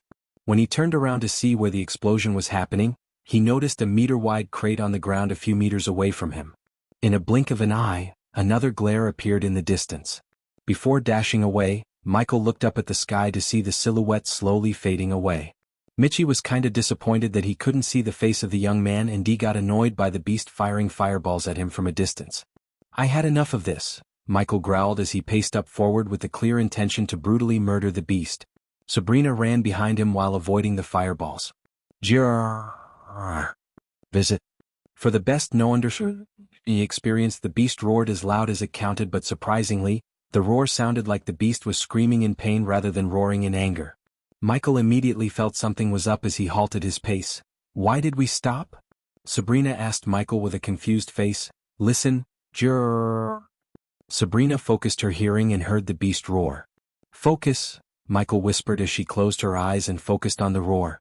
Only then did she sense the pain in the beast's roar. When she focused even more, she vaguely heard another growling sound. The screaming trailed off as they moved forward. "Don't drop your guard and be ready to cast your shield spell," Michael instructed Sabrina while taking each and every step with utmost caution. He activated his thermal vision so he could see if there were any invisible beasts around them. A few meters away, the straight path ended and a sharp corner arrived. They couldn't see what was around the corner, but Michael saw traces of luminescent blue blood on the walls. Michael quickly pushed Sabrina to the wall and stood his back against the wall. "Be ready," Michael whispered before slowly taking steps towards the corner. While moving towards the corner, Michael quickly controlled the drones hovering above him and moved them around the corner. However, as soon as the drones flew around the corner, Michael was stunned. Through the feed captured by the drones, he clearly saw the beast that had attacked them previously. It was a 10-foot wolf with 5 eyes on its face. Additionally, the beast's mouth was wide open like a flower. But the beast wasn't what surprised Michael because it was dead. Instead, the monster feasting on the beast startled him with its giant size and savage body. The humanoid monster stood on its 2 legs and ravaged the beast with its claws. It gutted the beast, feasting on its entrails. Michael zoomed at the monster to see the resemblance to the skinless creatures he had fought before. The monster covered its skinless body with skulls and bones. Additionally, the monster also had long, oily, thick black hair. Even the 10-feet beast looked tiny under its defeat. The giant monster stood at towering healing of 16 feet tall. The latest _IP_SODs are on _the website. Suddenly the monster stopped eating the beast's entrails and raised its head. It began to take a whiff of the air, turning its head to the drones. Michael saw its blood-red eyes staring directly at the drone. It had become apparent to Michi that the monster sees through the drone's invisibility somehow. Michael immediately tried to pull back the drones, but it was too late for the drones as the monster swatted the drones as though they were flies. The drones weren't built to withstand heavy blows, and the monster could crush a boulder with its palm, let alone his drones. Bang! When the monster swatted the drones against the wall, the place trembled. Grrrchh. The monster growled as it took a step forward before kicking the beast away. "What do you see?" Sabrina whispered. "Shoo." Michael shushed Sabrina as he slowly slid along the wall to look around the corner. "Fuck you, Hunter." As soon as Michael saw the giant monster with his eyes, he cursed Hunter, who said he wiped off the powerful monsters in the Shadow Realm. Before Michael took his gaze away from the monster, he did notice a deep cut running across the monster's chest. For some reason, Michael thought it was Hunter's handiwork. Obviously, Hunter tried to kill the monster by the look of the scar. However, it was evident Hunter failed. But Michael had to give it to Hunter. He was crazy and fearless enough to fight the monster head-on. How the hell did he become so powerful? Michael recalled how easily Hunter massacred the mages and the other Hunters group. Although Michael had no idea of the power hierarchy in Hunter's universe, he had a feeling that Hunter stood atop the hierarchy. The monster was at the freaking fusion stage level 6. Therefore, Michael knew he could not fight the monster and survive unless he fought the monster as the Dark Lord. The monster kept sniffing the air while stepping toward Michael and Sabrina. Battle with the monster would be inevitable at this rate. Taking a deep breath, Michael turned his head to see Sabrina. He prepared himself to inject Sabrina with the knockout serum using a spider and then go full Dark Lord. However, he was just about to take out a spider when he suddenly noticed the wall directly opposite him crack. Visit. For a better user experience before Michael felt a powerful force from the crack sucking his soul into another universe, he heard the young man's voice again. If they stand behind you, protect them. If they stand beside you, respect them. If they stand against you, destroy them. Soaring through the darkness towards the light, Michael heard the monster's shriek behind him. Michael looked over his shoulder to only a blur behind. At that same time, a farm field was littered with destruction, blood, and shells. Red, pink, and blue were the new colors of what was once a stunning farm field, which had now become the stage of a disastrous fight. The air, which would typically carry the delicate scents of flowers and fruits, was now thick with the scent of death and decay, enough to destroy whatever courage was left in the survivors. The dead soldiers were abundant and lay in heaps around the farm field. The remaining soldiers shivered to take a step forward, frantically looking at the sky as if they were expecting something. The remaining soldiers lost all their courage to fight. Many had already succumbed to hysteria and could no longer move, let alone defend themselves. In contrast, others could only think of home and what they had left behind. The toll on both nature and humanity was devastating. It would likely take decades before this farm field will have recovered. The broken siege engines, rubble, and blood had taken the place of flowers, shrubs, and bushes. Some of the soldiers, frantically looking at the sky for breakfast, noticed a black dot suddenly appear in the cloudy sky above. Though soon, the black dot grew in size to the point they all realized that it wasn't a black dot but a man falling from the sky. When they saw the man's black robes, they immediately dropped their weapons and fell to the ground. Run! Some of the soldiers completely lost their minds. Michael was trying to balance himself in the sky and shouting at the system. Unlike before, when he traveled to Etheria and Hunter's universe, Michael was pulled into the current universe with his body. In other words, he was not in his soul form. Michael felt no arch-energy or celestial energy around him. Hence, he couldn't stop free-falling and start flying. Fortunately, Michael saw a broken trebuchet in the battle. Fuck you, system. Michael cursed the system as he flapped his arms like a bird to change his trajectory towards the trebuchet. He was falling from such a height that the wind brushing against his face hurt his skin. If he didn't stop free falling, Michael doubted one could scrape his body from the ground completely after he became a human omelet. Fortunately, Michael still wore the Mark III grappling hook around his wrist. So when he was approximately 50 meters away from the trebuchet, Michael reached for the trebuchet, aimed at its top, and fired the grappling hook. But the grappling hook soared through the air and coiled around the top, Kachak. Due to his speed being suddenly stopped by the grappling hook attached to his arm, the backlash force dislocated Michael's shoulder. He growled in sharp pain. He gritted his teeth and released the hook. Jirachich. Finally, Michael hit the ground, holding his shoulder. Thanks to his quick thinking and the trebuchet, Michael survived the fall with only a dislocated shoulder. Could have been worse. Michael looked around his unfamiliar surroundings. But unfortunately, his vision was still blurry because of the pain and dizziness of traveling through the shadow realm to another realm. As soon as his vision cleared, he cautiously noticed the blue armored soldiers surrounding him. The latest _sodies are on the website. It's not him. Who the fuck is he? Where did he come from? Let's capture him before the White Death appears.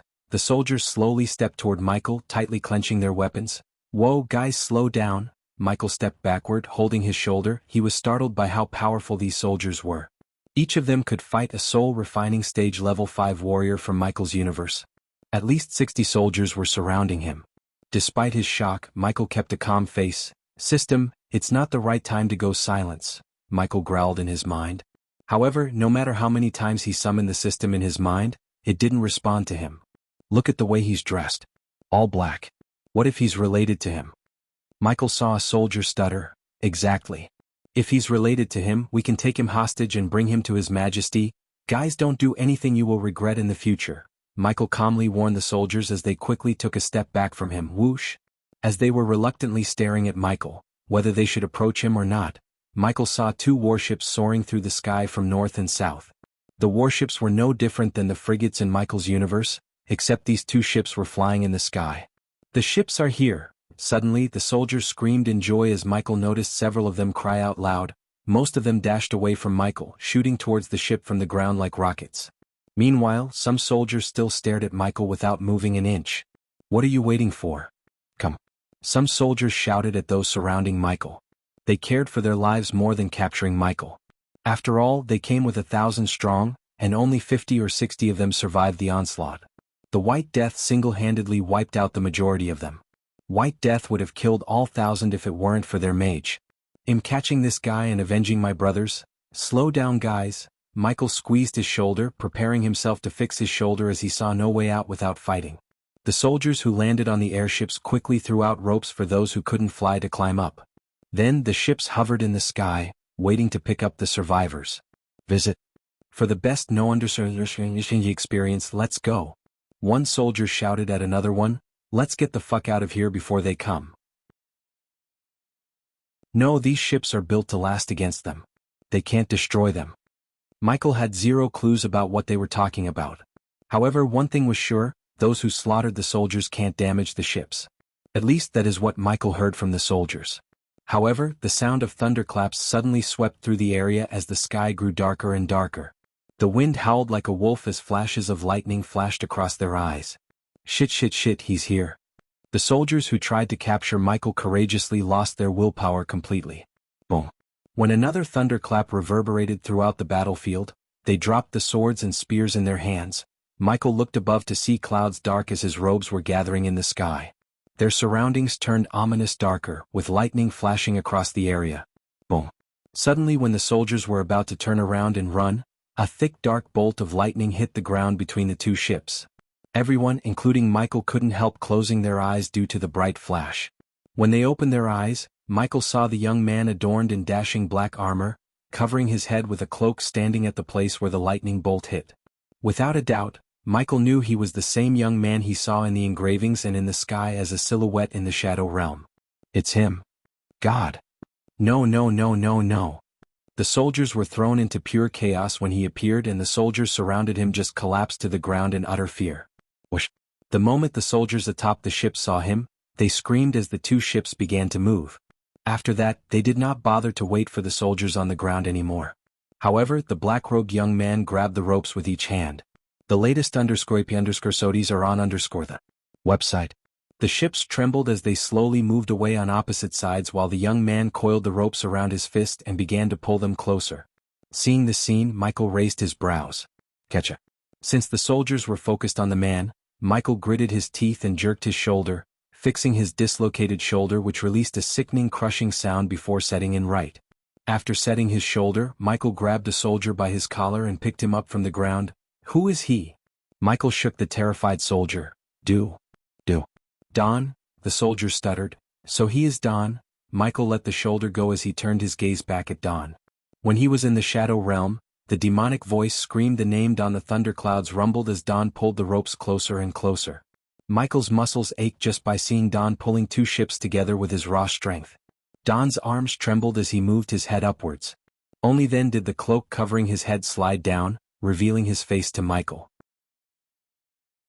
Don is the MC of Rise of the Legendary Emperor.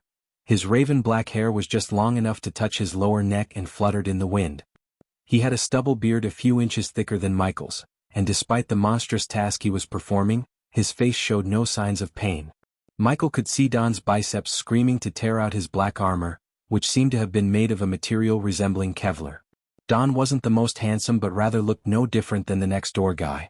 However, he had a certain indescribable aura that made him stand out.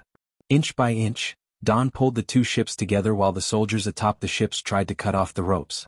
At least that's what the soldiers tried to do before Don yanked the ropes, shaking two ships. You.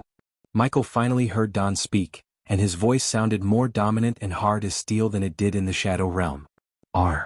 Don pulled the ships closer. Going? Michael noticed the ships getting closer to each other inch by inch, as well as the smoke coming through the ships. Nowhere. The latest _sodies are on the website. Boom. Finally, the ships gave off as they suddenly clashed with each other and exploded into pieces. The explosion lit the gloomy farm field like a mini-sun, and the explosion force swept across the field, blasting away the corpses, the broken siege machines, and everything on the ground. The exploded ships fell to the ground only to create another mushroom cloud explosion.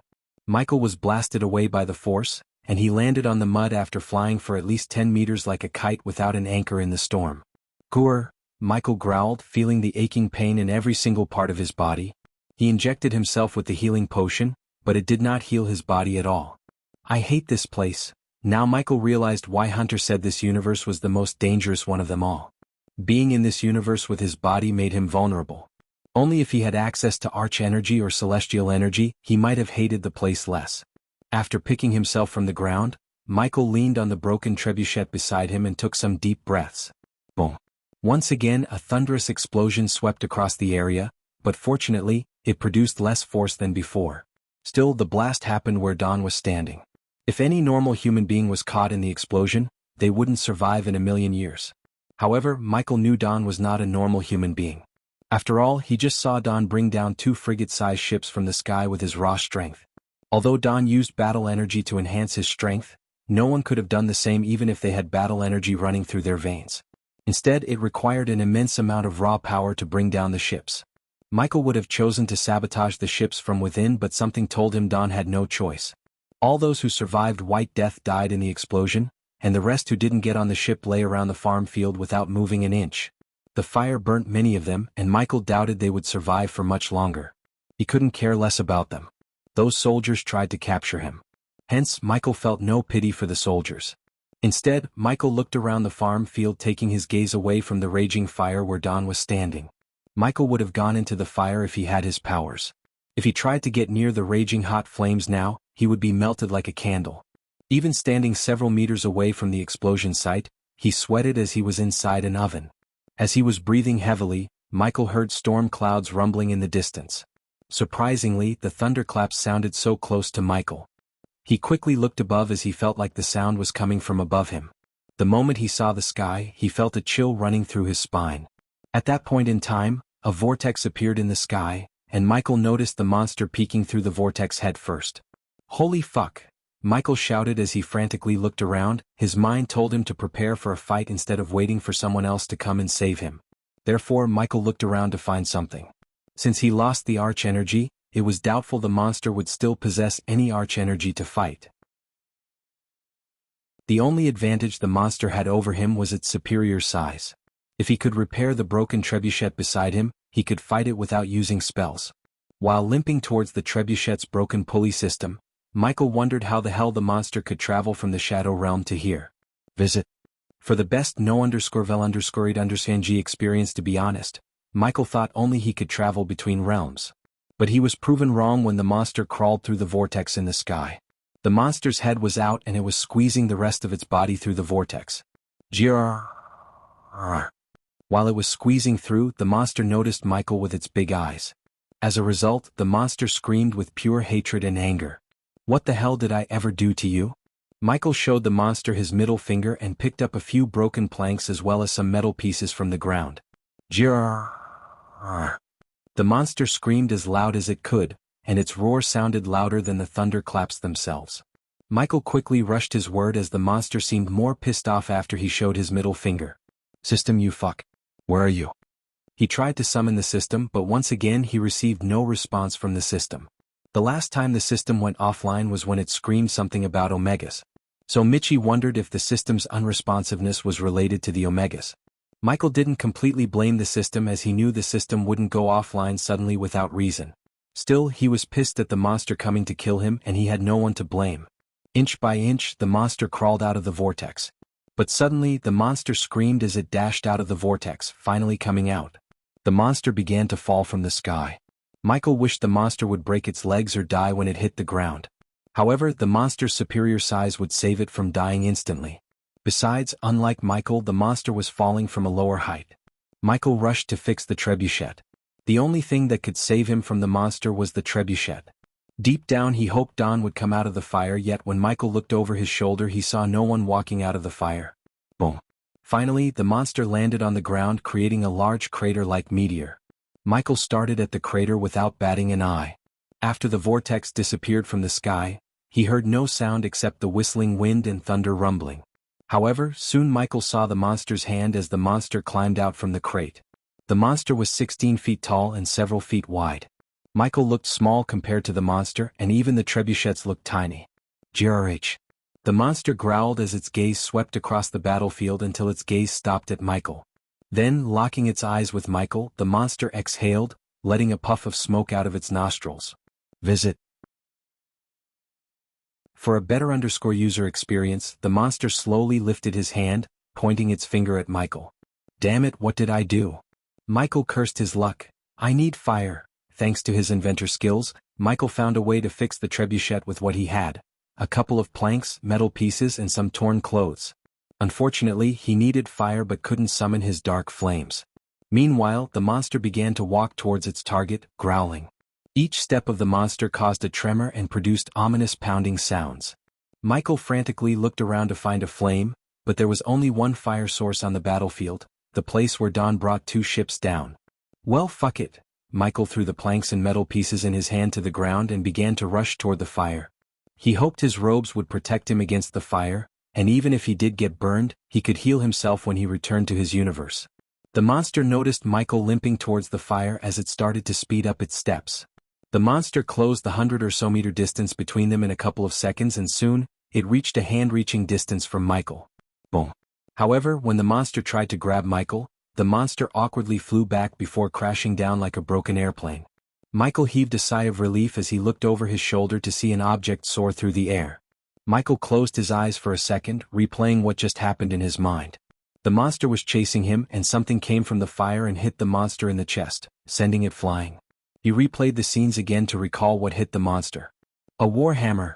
Michael saw a vague shape of a warhammer with one pointy head and a blunt head. It was painted black and decorated with golden runes. Grrrr. The monster screamed from a distance. It struggled to stand up, but eventually, it did. Suddenly, Michael heard a rustling sound as he turned his gaze towards the fire to see Dawn calmly walking out of the fire with the warhammer in his hands. The raging hot flame that melted the metal like a candle didn't harm him. He calmly walked through the fire. "That ugly thing bothering you?" These were Don's first words to Michael. Before Michael could nod, he noticed a black bow that looked directly stripped out from an anime or a game. Visit. For the best no understanding experience thud. Don put the warhammer down as he raised his bow. With another flick of his wrist, Don retrieved 6 black arrows and knocked them on the bow's string, surprising Michael. First, Don didn't look like a bow and arrow guy. Second, even Gaia could fire only 3 arrows at the same time. But Don knocked 6 arrows on the bowstring and pulled them back. Don waited until the monster took a few steps toward them, and when it took its 5th step, Don released the arrows. As soon as the arrows left the bow, they created a shock wave that pushed Michael a step back. In addition, the arrows produced a loud bang like Don had just fired a gun. Boom, boom, boom, boom, boom, boom. Michael heard loud explosions sweeping across the farm field as he noticed the monster's body parts starting from head to toe, exploding into red mist in a straight line. Sigh. Michael heaved a sigh of relief when the arrows shattered the monster into pieces. Even after killing a terrifying monster, Don showed no expression on his face. The bow and warhammer vanished into thin air as he turned his gaze towards Michael. Come on, Ghost, we have a lot to talk about. Michael was stunned by Don as the latter called Michael by his name just like Hunter. Cat. Michael noticed a dim glow in Don's ear. Teleport us back to Everlight. Michael sensed the air around him becoming colder and his vision blurred in a blink of an eye. Welcome to Everlight. Michael heard a sweet melodious voice from behind. The latest _IP_SODIes are on the website. At the moment, Michael was standing on a stoned road between endless paddy fields. The fields looked like 2 golden bedsheets blanketing the ground. He could see another farm field far away from where he was. Instead of humans, the paddy fields were worked by all races.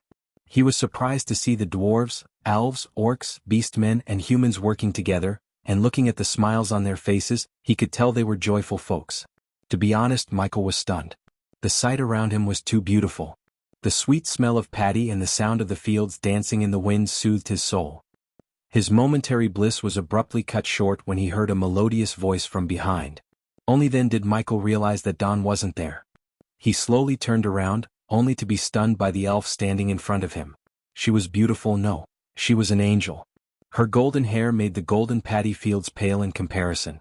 It danced around her shoulder as her hazel eyes stared at Michael with curiosity. She was the most beautiful girl among all the girls Michael had seen. No one could be remotely compared to her beauty, not even Gaia or Layla. The elf was in a different realm when it came to beauty. Michael had never felt speechless like this ever before. Her smooth skin, coupled with her perfect hourglass figure, stunned him.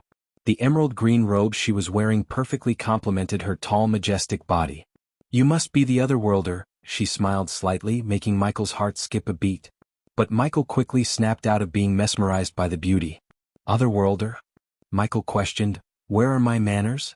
I am Amaryl Cameron, and you, she blinked curiously, must be Ghost, one and only. Michael smiled, knowing there was no point in hiding his identity when obviously she knew about him. Because of Michael's focus on Amaryl and her beauty, his brain didn't process the majestic castle on the horizon.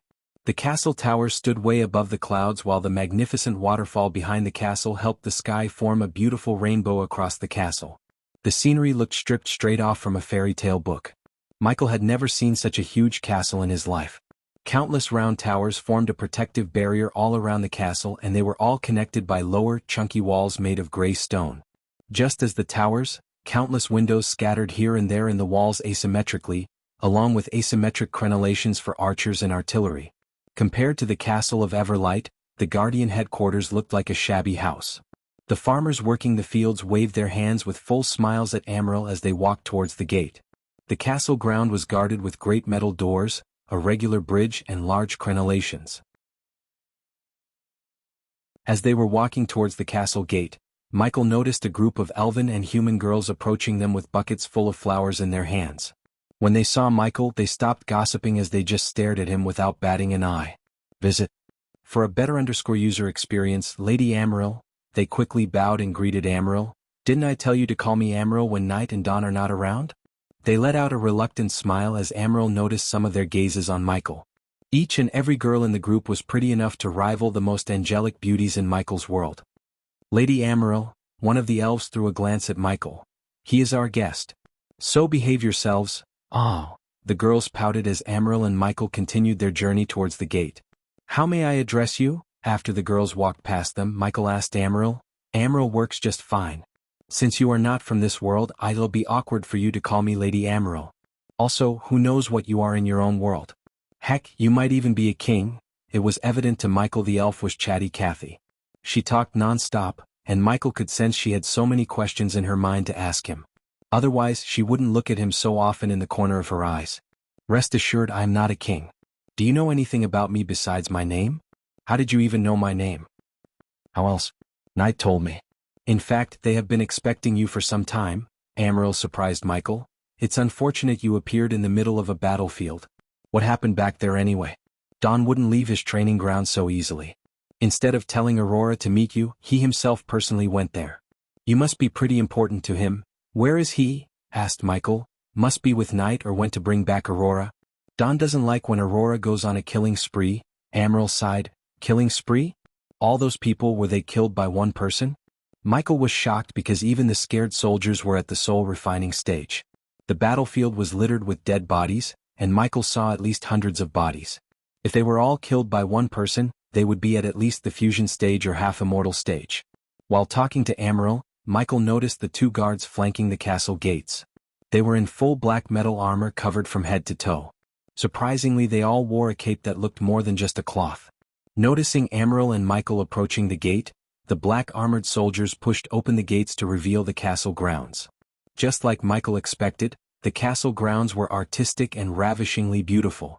The neatly pruned grass field, the colorful flowers dancing in the wind, the fountains spraying water and the rainbows above them, the sound of joyful laughter and giggles, everything merged to paint a picture in Michael's mind. Visit. For the best no-understanding experience, Lady Amaryl, the guards bowed as Michael stared at them. Immediately he was stunned by the guards. Core strengthening stage level 10, each of them was at core strengthening stage 10. Michael would have lost his mind if Amaryl's power wasn't at the core formation stage. Every single one in the place seemed so OP. Now Michael understood why Hunter warned Michael about this universe. As Michael followed Amaryl into the castle ground, many people threw their glances at Michael. Is that His Majesty? No. It's not. He looks like Our Majesty, must be a friend of His Majesty. Look how he dressed. He looks friendly though, Amaryl giggled, hearing the conversations around her. You do look like Dawn.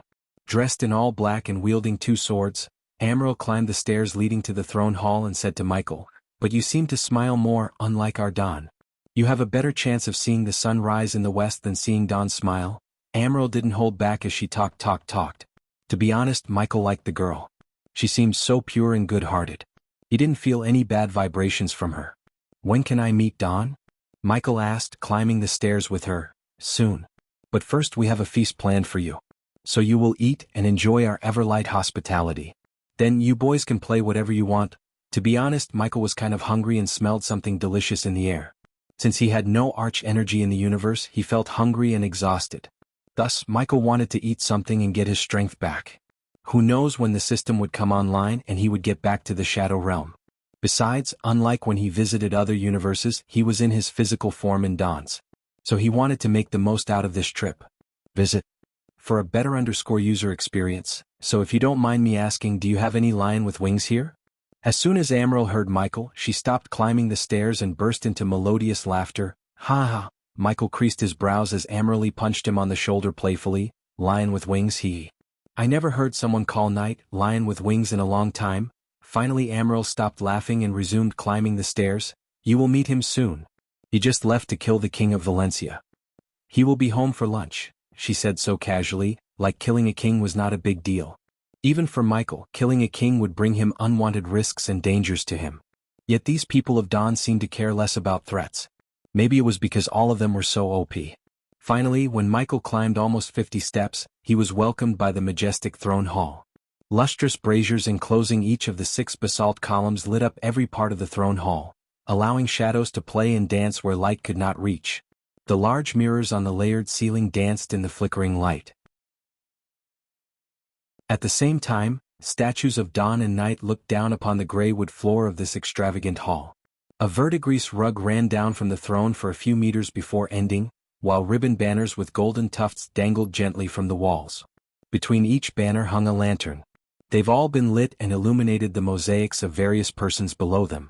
Huge, stained glass windows depicting ancient legends were concealed by black draperies as the curtains were adorned with impressive needlework and jewels. At the end of the throne hall, the throne of Dawn sat majestically upon an elevated platform looking down. The throne resembled several dragons coiling around each other, forming one domineering throne to rule the world.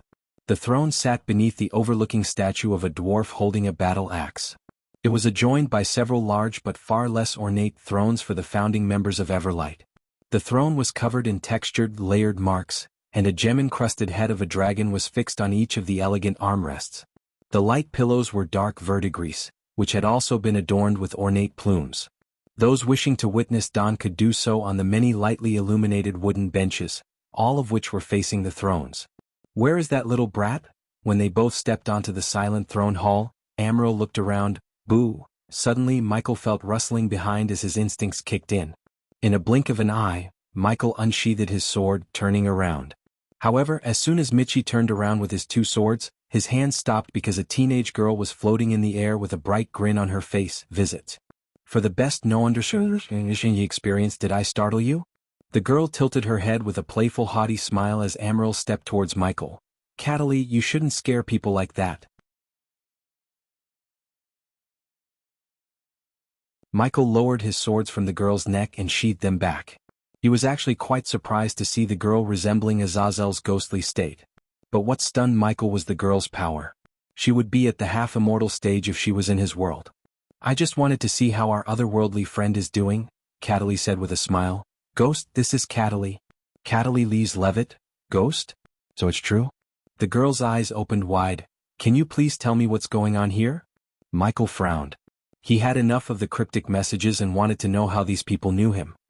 "Follow me," Cataly nodded, then she hovered away, leading him towards the door behind the throne. Michael followed Cataly behind as Amaryl walked by his side. "My father, who built this castle, gave me control of every room except—" Cataly paused for a moment, waving her hand. Then the metal door slowly opened, revealing the brightly lit corridor as they resumed their journey. "Except a room in the far end of the castle," Cataly said, floating before Michael. "Until when Uncle Ken arrived at Everlight, I had no what was inside the room." "What's inside the room?" Michael couldn't help asking. Unexpectedly, Cataly shook her head. "No one knows. Uncle Ken just told us that there is only one who can open the door." "You?" Michael exhaled as he was tired of being shocked by them. He silently followed her, thinking about his connection to Dawn's universe.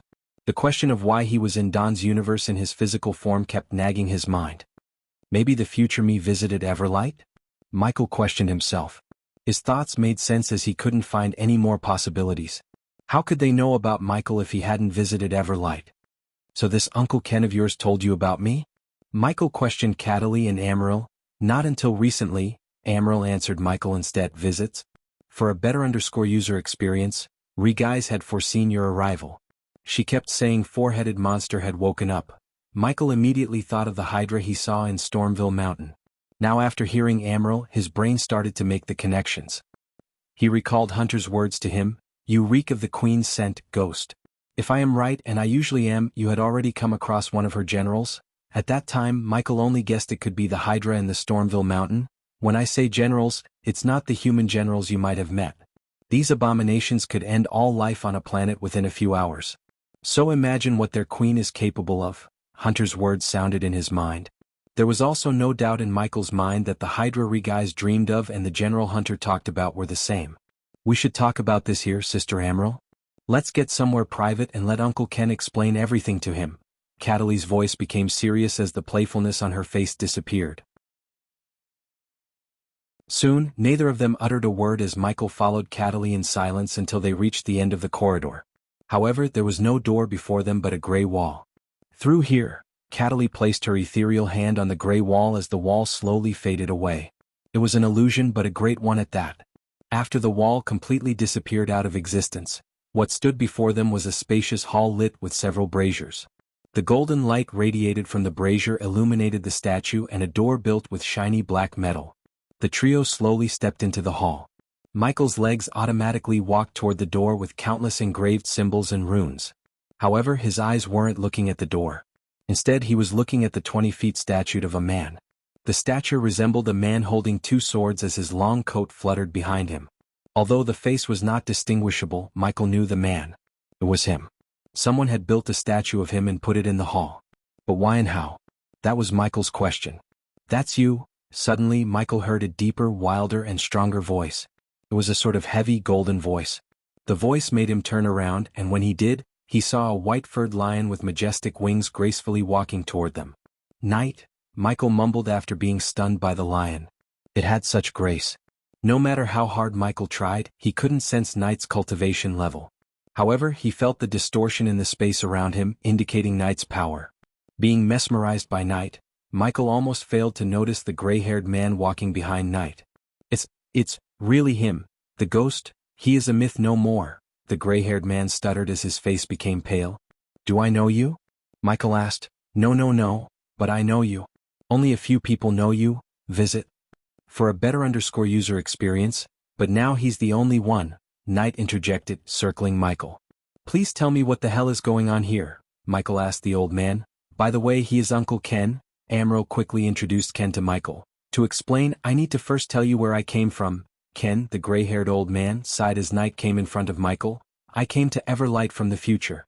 So everything I know and am about to tell you has happened in the future, and that future has become our past." Michael listened to the old man without batting an eye or uttering a word.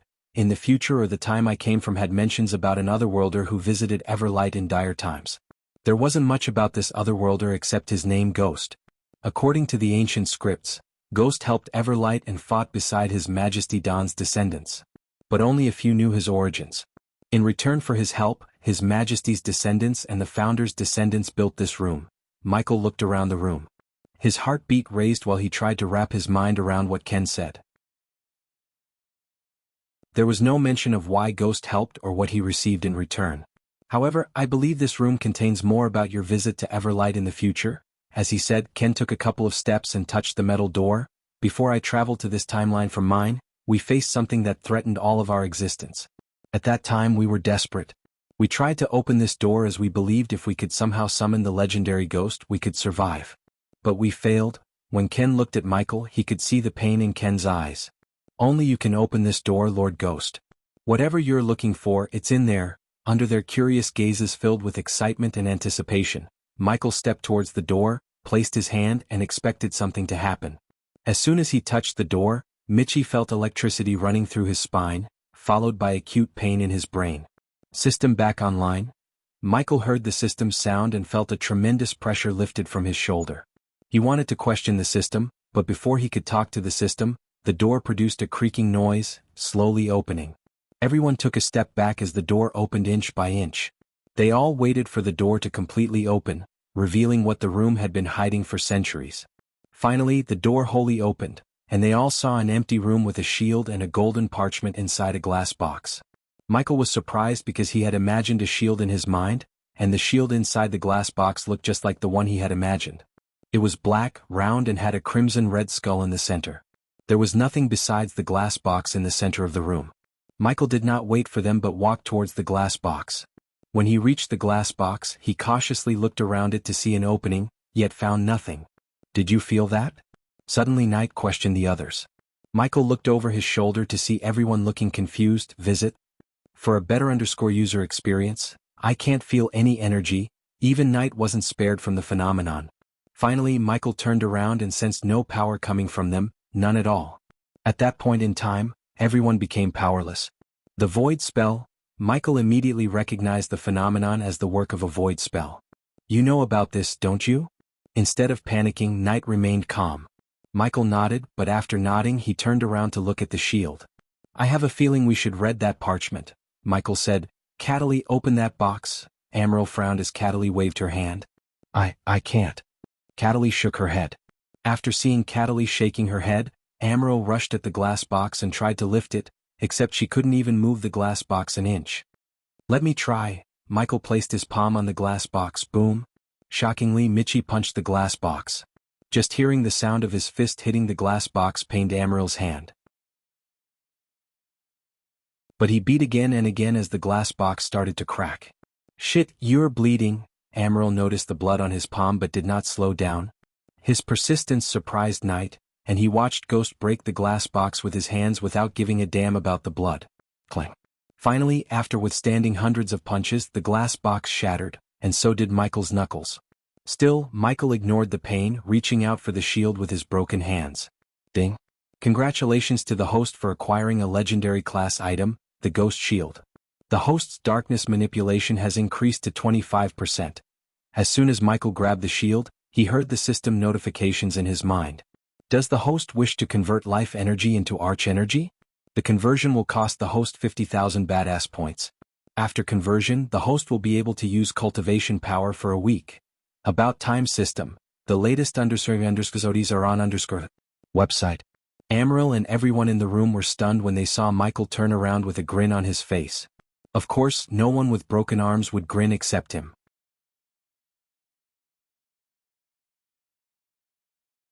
You're bleeding. Wait here. Amaral quickly ran outside the hall to access her space ring. Meanwhile, Michael's blood dripped to the ground droplet by droplet through his broken knuckles. Knight could even see some broken bones sticking out of his fist. Still, Michael grasped the shield tightly. I didn't think this room had a void array. Knight creased his brows after hearing Michael's calm words. You're familiar with the void effect? Asked Knight. Michael nodded and signaled Ken to grab the parchment upon the red cloth. Then tell me, Ghost? Knight began to circle Michael, and every step Knight took had the king's grace. Have you ever met the cannibals? Seeing the frown on Michael's face, Knight rephrased his question. Have you ever met skinless ugly as fuck creatures?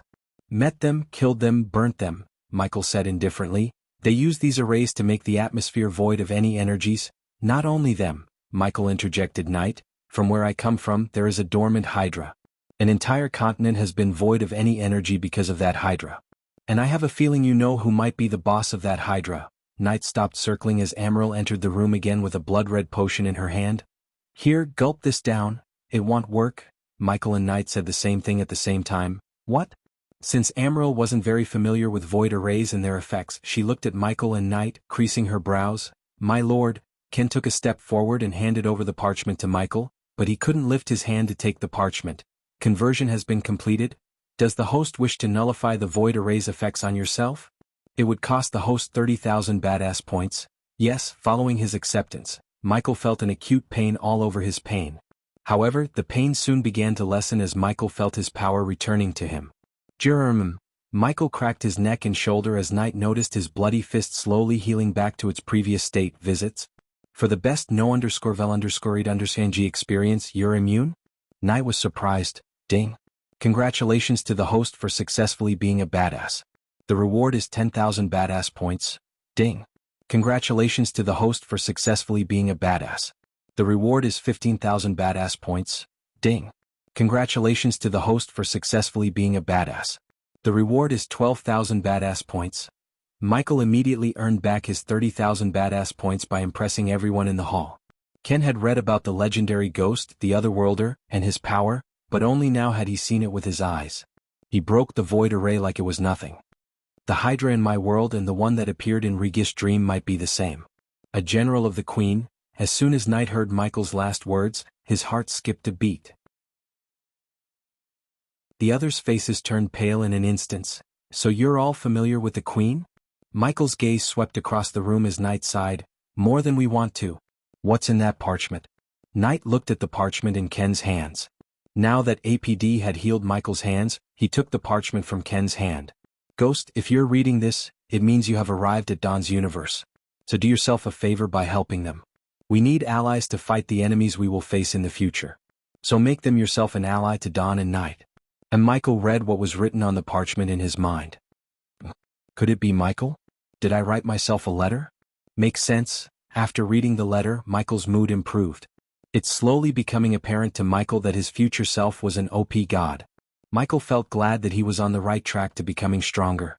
If he hadn't taken the risk of coming to meet Sabrina, he wouldn't have traveled across universes, meeting new people and getting more information about him and his enemies. Knight. Before Knight could get his answer from Michael, Cataly interjected, We better go see this. Cataly's voice was grave. Knight slowly turned his gaze towards Cataly. It's important. Cataly frowned, and seeing her grave reaction, Knight raised his brows. Come with us. Knight said to Michael. Instead of following him behind, Michael wanted to inspect his new shield and the room for a few more moments. However, he was teleported away from the room by Cataly in a blink of an eye. After being teleported by Cataly, Michael's vision turned blurry. The effect lasted a few seconds until his vision finally cleared. As soon as he could see everything clearly, he noticed an elf lying in a bed, all bloody and injured. It seemed to Michael that someone hacked and slashed the elf. There was no black armor covering the elf, so Michael could even see the cuts on his body and even a little bit of his insides. Kotar! Amaryl shouted as she dashed at the elf. Visit. For a better user experience, Michael patiently looked around the infirmary to see countless comfy beds in neat lines and several men and women running around the hall carrying trays. Probably with healing potions and medications. Amaryl immediately forced a healing potion down Kotar's throat, but unlike she expected, the potion did not heal him. We are losing him, Lady Amaryl. He was cut by the corroded blade. Knight came beside Kotar and stared at the cuts on his body. No healing potion can save him. Keep giving him life energy using the apex and put him with the others. Although Knight was burning in anger, he did not show it in his voice. Only Michael and Cataly noticed the anger in his eyes. What's this? Knight raised his paw and pulled something out of Kotar's pocket. General Knight, after sensing the air around the get chillier, Ken reluctantly called Knight. They have Yuki. Michael had no idea who Yuki was or what she was to them. However, by looking at their shocked reactions, Michael understood she was someone important to Everlight. What? Amaryl shouted, the cannibals have Yuki. Amaryl's rosy face instantly lost its color and became pale. She shivered as her eyes watered. No, no, no, we have to save her, we must. Amaryl's tears gushed out of her eyes. She couldn't even imagine what the cannibals would do to Yuki if they didn't save her. They want Dawn to come to the withered forest. Alone.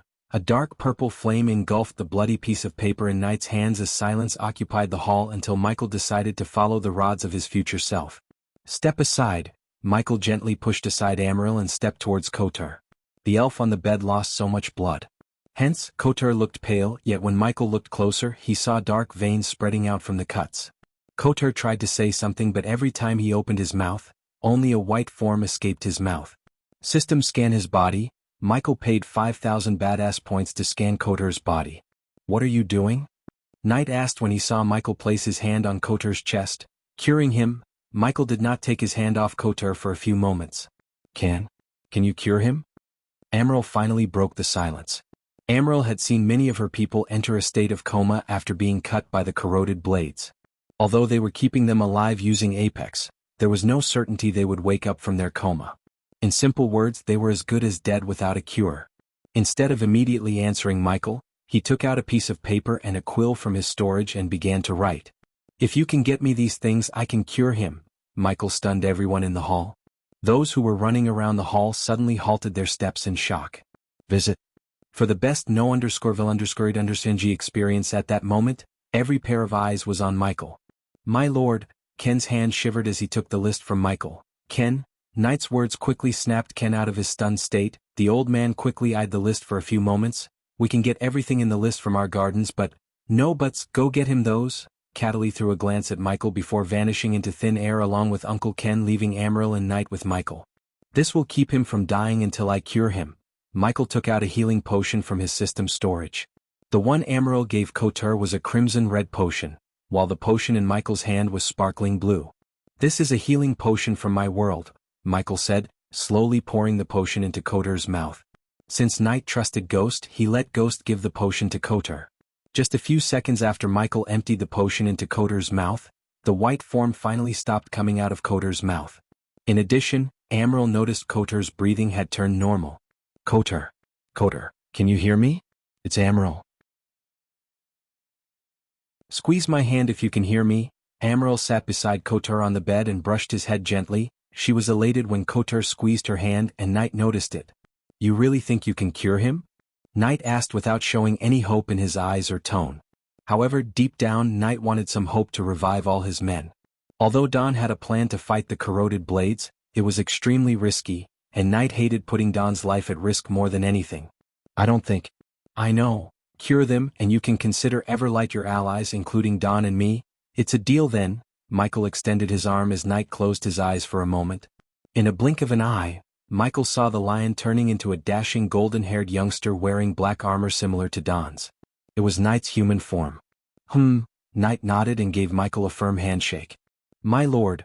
A few minutes later, Cataly and Ken appeared in the room, and Ken carried a bucket filled with colorful herbs and various weird-shaped ingredients in it. After taking a glance at the contents of the bucket, Knight frowned. These are low-grade herbs and ingredients. You guys should step back. It's gonna get hotter in here, Michael smirked, raising his hand. Then, under their curious gazes, Michael conjured his alchemy flames. You are an alchemist? Cataly asked out loud the question that emerged in everyone's minds. The best, visit. For a better user experience.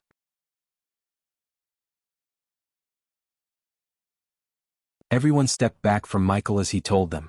Michael's emerald green fire lit the hall dimly. Under everyone's curious gazes, Michael kept the fire dancing above one hand while throwing the herbs into the fire using the other. The herbs and ingredients crackled in the fire and let out their essence. Knight noticed glistening essence beads emerging from the fire in a few blink of an eye. Ding. Congratulations to the host for successfully being a badass. The reward is 10,000 badass points. Ding. Congratulations to the host for successfully being a badass. The reward is 13,000 badass points. Ding. Congratulations to the host for successfully being a badass. The reward is 10,000 badass points. How is he doing this? Emerald questioned Cataly. She had never seen an alchemist extract essence from the herbs without a cauldron. They were pretty shocked, including Knight. Do you think his cure will work? Cataly whispered to Amaryl. We should have hope, Cataly. Amaryl liked to have hope in her heart. If his cure worked, they could wake all the soldiers in the hall next to them. Until now, 120 people have been in a coma because of the corroded blades. If it weren't for Don, all of them would have died. Michael ignored all the whispers and stares at him and continued to brew the cure. It took him almost 5 minutes to merge all the essence beads and complete the pale jade color potion. After Michael completed the potion, the vial radiated a dim emerald green light and a sweet fragrance. This will do it. Let me do it. Before Michael could pour the potion onto Kotuk's mouth, Amaryl stepped forward. Go ahead. Michael handed the potion over to Amaryl, put out his alchemy flames and leaned on the pillar beside him. After taking the potion, Amaryl took a deep breath. Then, she sat near Kotuk's head and gently lifted his head before slowly pouring the green liquid into his mouth. On the other hand, Knight did not take his gaze off of Kotuk. Knight didn't even blink. It was too nerve-wracking. Little by little, the potion ran down Kotuk's throat. Give it a second, Michael said to Cataly, who was staring at Michael. And also, you should step away from him. Michael turned his gaze from Cataly to Amaryl. Quick. The latest ____ are on _ website. You whack. Kotuk suddenly threw up dark blood onto the floor. Fortunately, Amaryl stepped back from him as Michael told her. Otherwise, she would have been drenched in the dark blood vomited by Kotuk. Kotuk kept throwing up dark blood for a few minutes before he finally stopped puking blood. After Kotuk finished throwing up, Knight noticed the cuts on his body slowly closing up. Kotuk. Amaryl hugged Kotuk without waiting for a second. She embraced him tightly and patted him on the back. Step aside, Amaryl. However, Knight was not in the mood to wait. He just pulled back Amaryl and grabbed Kotuk by his shoulders. What happened? Plop. Knight. Michael saw Knight slapping Kotuk to make him snap out of shock. Amaryl shouted at Knight, but the latter did not mind Amaryl. General Knight. Knight's slap brought Kotuk back from his shocked state. Tell us what happened. Kotuk didn't move his gaze away from Knight. Hence, he didn't notice Michael, who just watched the scene unfolding, leaning on the pillar with his hands folded. We were ambushed, General Knight. The cannibals ambushed us on our way to Valencia. General Knight. Just as Kotuk remembered something important, he shouted, They got Yuki. No shit. Knight pushed him back and punched the table beside him as the table crumbled into pieces. Cataly War Room. Cataly nodded before waving her hands. Michael knew what was coming, so he just closed his eyes for a moment, and when he opened them back, he was standing in a room brightly lit with chandeliers. They stood around an oak table with several maps. Visit. For the best no__ experience, how did they know about our route? Ken asked Cater, who had no time to process what just happened to him or how he survived. I don't know, my lord. They just jumped our carriage and took Yuki. I tried my best. Please forgive me for failing you, General Knight. Katrick dropped to his knees before Knight. You did nothing wrong. Get up. Knight pulled him up by his shoulder and looked at everyone in the room including Michael. First things first, Ghost, can we recreate the option you made us after you leave? Yeah, I can write down the formula and make it easier for them. You should have no problem mass-producing them. Knight nodded as Cataly heaved a sigh of relief. While Knight was thinking about his next move, Michael took out the shield from the system storage and admired the beauty and the craftsmanship. What kind of metal is this? Michael mumbled under his breath, looking around the shield. This round shield was made from a sturdy but lightweight metal. It could easily offer heavy-duty protection, especially against crushing attacks and arrows and bolts. The shield's edges were enhanced with thick metal plating and decorated with a scaly texture. In addition, the one who forged the shield painted the edge with crimson-red paint to match the skull engraved in the center. With the first look, the shield seemed to have yet to see its first battle. There was not a single scratch on the surface. But Michael had difficulty believing this shield had never seen action. One thing was sure, Michael would soon test the shield in action. But although the shield would provide a great defense in a battle, carrying it around would ultimately restrict his swordplay. That's where Draven's retractable shield device comes into the picture. I need to place a summoning rune on it. Michael quickly recalled how Eve summoned her hammer after throwing it at her foes. It would be troublesome if Michael had to find the shield after he threw it at his foes. Therefore, Michael planned to make Eladir place a summoning rune on the shield. Of course, to do that, he had to first leave Dawn's universe. Unfortunately, it was not like Michael had a choice. Rather, it was up to the Shadow Realm. Until it decides to take him back, he was stuck in this universe. What are we still doing here? Let's send our men to rescue Yuki. We know where she is. Amaryl raised her concern and tried to rush Knight. It's not that easy. First, we don't know for sure that's where they are keeping Yuki. Second, it's obviously a trap to capture Dawn. The Withered Forest is a void zone. Not even Dawn can use his powers there. Knight's brows arched up as he explained. They expect Dawn to come alone, and I won't let him go alone. He has enough problems as it is. We will figure this out on our own. Brother Knight is right. We can't let Big Brother walk into a trap. If he tells him about Yuki, he will go there. Although I believe the cannibals have no chance against Big Brother, it's not rational to walk into a trap knowing it's a trap. Ken nodded after hearing Cataly.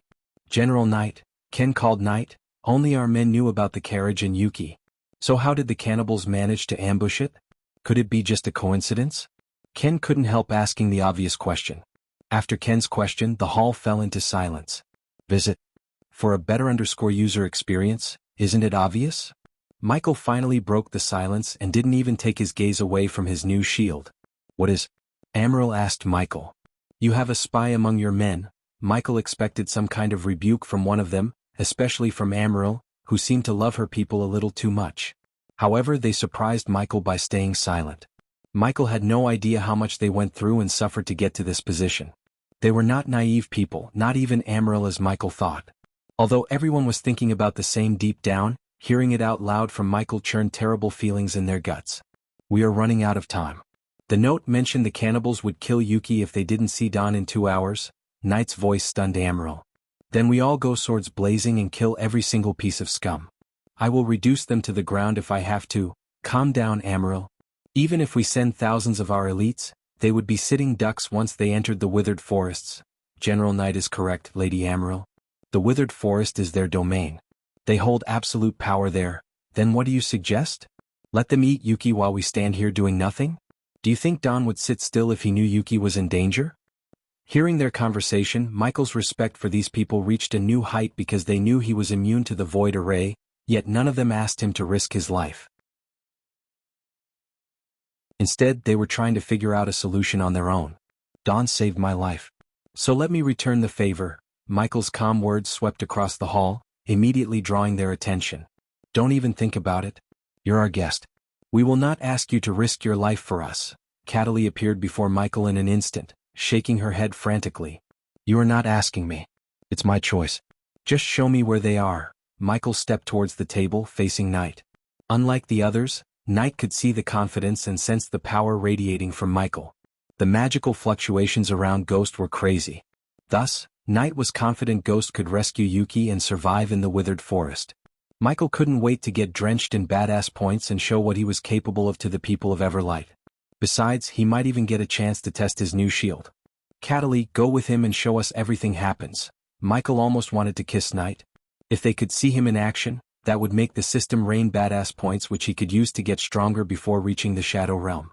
Will she be in danger? Asked Michael. No. They can't hurt me and I can't hurt them. But I'll be able to shadow you and let Night see what I see, Cataly explained to Dawn as she prepared to teleport him to the withered forest. Visit. For a better user experience.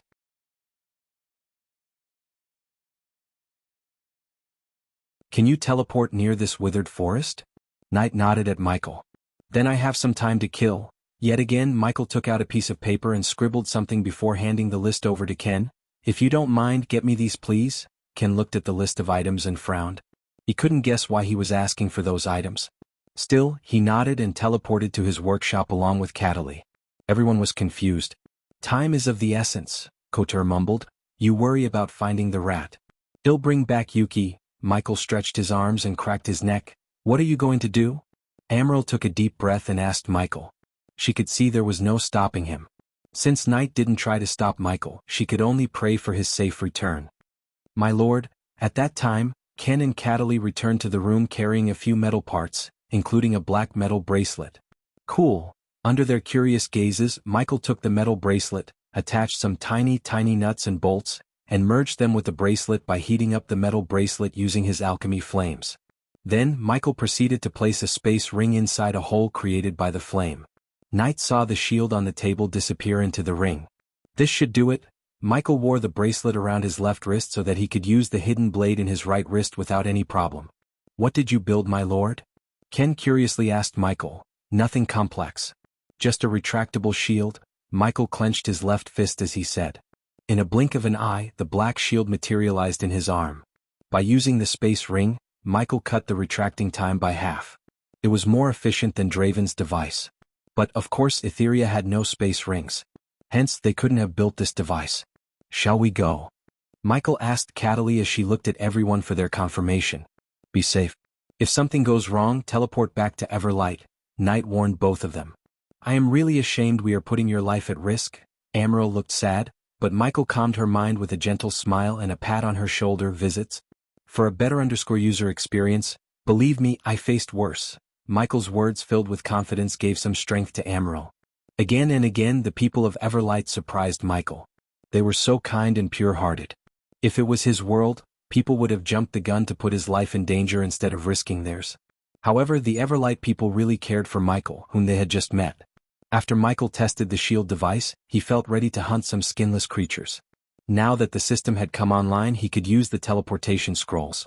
Hence, even if the skinless creatures proved troublesome, he could just activate the scrolls and escape. Of course, that would be the opposite of being a badass. Not that Michael wanted to run, but surviving to fight another was never a bad idea. We will not forget what you're doing for us, Ghost. Night walked around the table and came before Michael. Night clasped Michael's forearm, shaking it firmly. Don't miss the feast. Night smiled. Not planning to. Michael nodded as Ken waved his hand. The very next moment, Michael saw a large mirror appearing in the room and saw the room in the mirror. Now we see everything Cataly sees. I am ready, Cataly said, looking at Michael as he adjusted the gadgets around his wrists.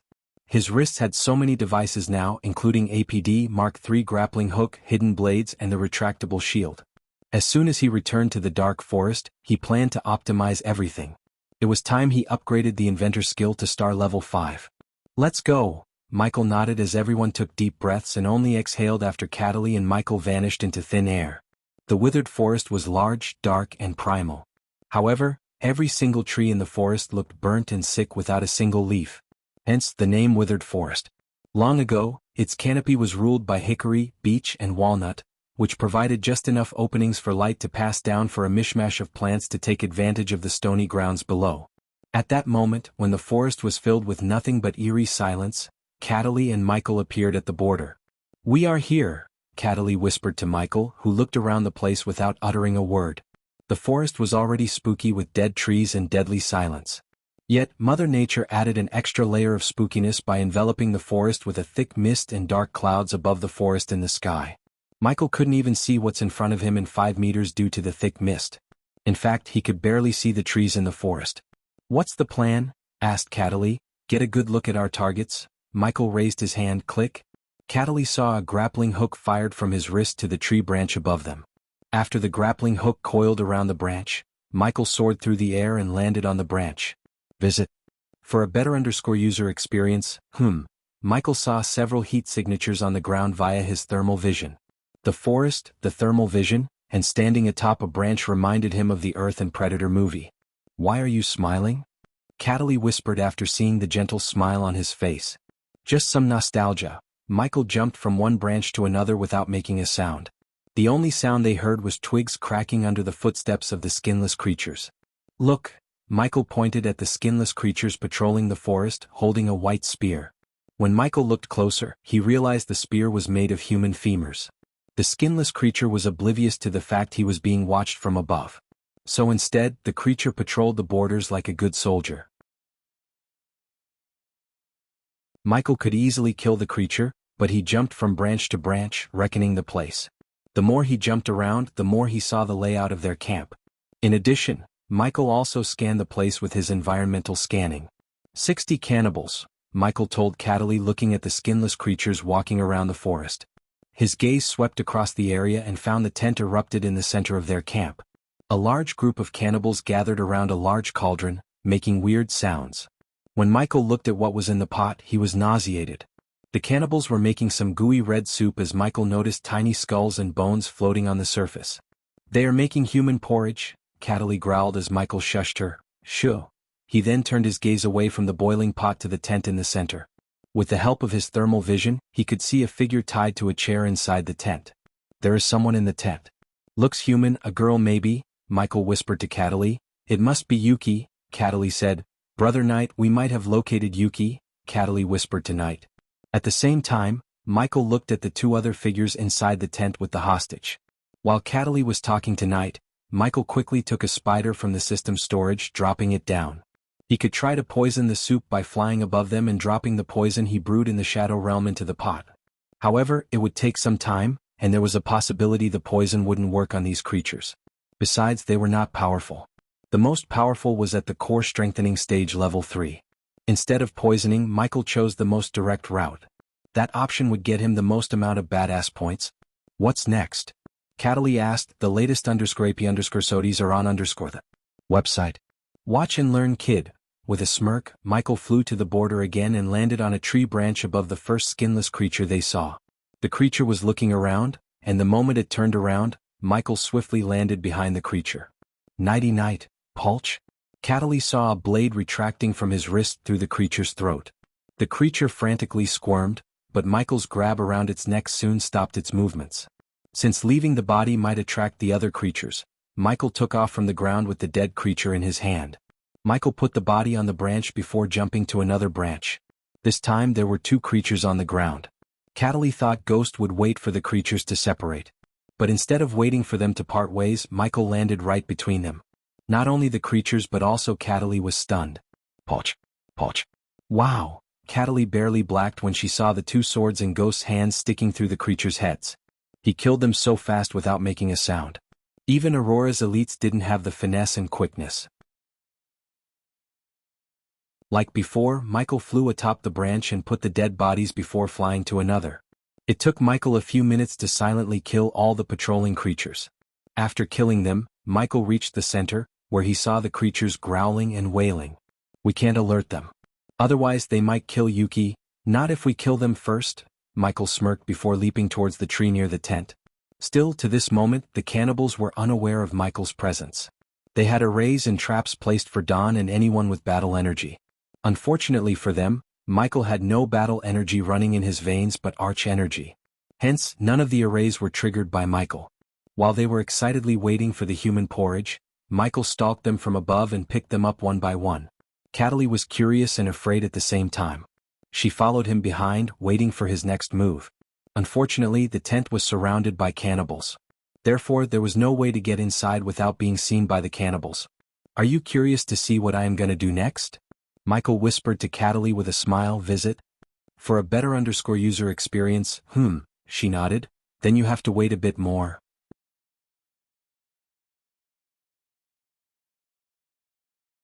What do you mean a little more? Cataly whispered back but received no response from Michael. Instead, Michael controlled the spiders to get inside the tent. It's time to crash the party, Michael turned his gaze toward the skinless creatures in the center. But before jumping down, Michael stretched his arms and unsheathed his sword. Since he wanted to test the shield, Michael only unsheathed one sword, not two. Afterward, Michael wasted no time but leaped down just a few inches away from the large pot with boiling human porridge. Grr. The creatures were startled by Michael's sudden appearance. However, they did not even have time to react as Michael kicked the pot toward them. Plop. The boiling porridge splashed on their bodies, making them scream in agony. Their screams echoed through the gloomy withered forest. He alerted them. Cataly was shocked. Ring of fire. Michael immediately cast the spell as a ring of fire shot out of him and burnt everything in the 5-meter radius. Ding. Congratulations to the host for killing a low-level queen worshipper. The reward is 10,000 experience points and 1,000 badass points. Ding. Congratulations to the host for killing a low-level queen worshipper. The reward is 10,000 experience points and 1,000 badass points. Ding. Congratulations to the host for killing a low-level queen worshipper. The reward is 10,000 experience points and 1,000 badass points. Ding. Congratulations to the host for successfully being a badass. The reward is 15,000 badass points. Ding. Congratulations to the host for successfully being a badass. The reward is 12,000 badass points. Michael ignored all the notifications sounding in his mind and focused on the battle before him. The skinless creatures that remained closer to Michael stood no chance against the waves of hot red flames shooting out of Michael. Lightning dash. Michael did not remain still, thinking the fire would burn them all. Instead, he dashed at the creatures without giving them time to put up their defense. The creatures ran around frantically, screaming in pain, while many rolled on the ground to put out the fire on them. The smell of burning flesh mixed with the stench natural to the withered forest produced a nauseating smell. However, it couldn't stop Michael from cleaving the heads of the creatures with lightning-quick movement. Cataly saw only a blur among the skinless creatures, followed by a golden light trail. She heard the vague crackling of lightning every time she saw a head flying into the air. The creatures were simply too slow to even see Michael, let alone stop him. He just harvested heads like they were weeds. Cataly had a difficult time following his movements. While Michael was killing the skinless creatures, she tried to enter the tent but was stopped by an invisible force field. Whir! Suddenly, the skinless creatures roared towards the sky as they began to grow in size. The next moment, they shocked everyone in Everlight by eating their fallen comrades. Then they started to eat the dead ones, feasted on their entrails and sucked the blood from the neck. The gory sight even stunned Michael. After they began to eat their fallen comrades, Michael noticed their cultivation stage go from the core strengthening stage level 1 to level 5. Fortunately, the most powerful one among the creatures was already killed by Michael. Visit. For a better user experience, even though they were powering up, they posed no threat to Michael. He treated the situation like badass points harvesting simulation. After they finished eating the others, Michael clenched his fist as the shield materialized over his forearm. Let's dance. Michael did not cast the lightning dash but remained firm, waiting for the creatures to attack him. Cataly, go inside the tent and see if Yuki is there. Cataly heard Amaril's voice in her head. I can't. The tent is protected by an array, don't rush. She will come out. Michael's words surprised Cataly. Tell Amaril. I will come up with Yuki, Michael said, raising his hand towards a creature dashing at him. Before the creature could get to him, the bolt of lightning shot out from Michael's hand, piercing through its head. Meanwhile, back on Everlight, Knight monitored each and every move of Ghost through Cataly's eyes. He is holding back. What? Amaril was shocked by Knight's words. As far as she could see, Ghost massacred the cannibals without breaking a sweat. That was shocking enough already, yet Knight told her that he was holding back. Who is he, General Knight? Kotar asked, since he did not know anything about their new guest. Friend of His Majesty? Kotar couldn't help asking after seeing how they both dress in all black. Why isn't he rescuing Yuki? Don't rush. She will come out. Michael's words surprised Cataly. As soon as Amaril asked Knight, she heard Ghost's calm voice. Can he hear us? Knight shook his head, frowning. It seems like he has some tricks up his sleeves. Knight, who forged himself in hundreds of battles, obviously knew Michael was holding back when he saw the battle in the mirror. It was pretty obvious to Knight. Still, the way he killed them, the finesse and the deadliness in each move reminded Knight of Dawn. However, the question in Knight's mind was why he was holding back and when he planned to rescue Yuki. Back on the battlefield, a skinless creature dashed at Michael, roaring in utter fury. It did not even have a weapon in its hand but just slashed at Michael, expecting to cut him in halves. Ding. Michael was waiting for the skinless creature to attack him, and when it did, he raised his shield, blocking its sharp claws.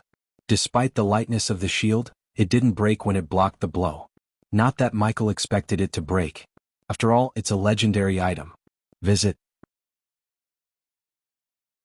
For a better user experience, the creature went on a berserker as it kept banging the shield, trying to break it. However, the creature's punches did not even put a dent in the shield. Now my turn.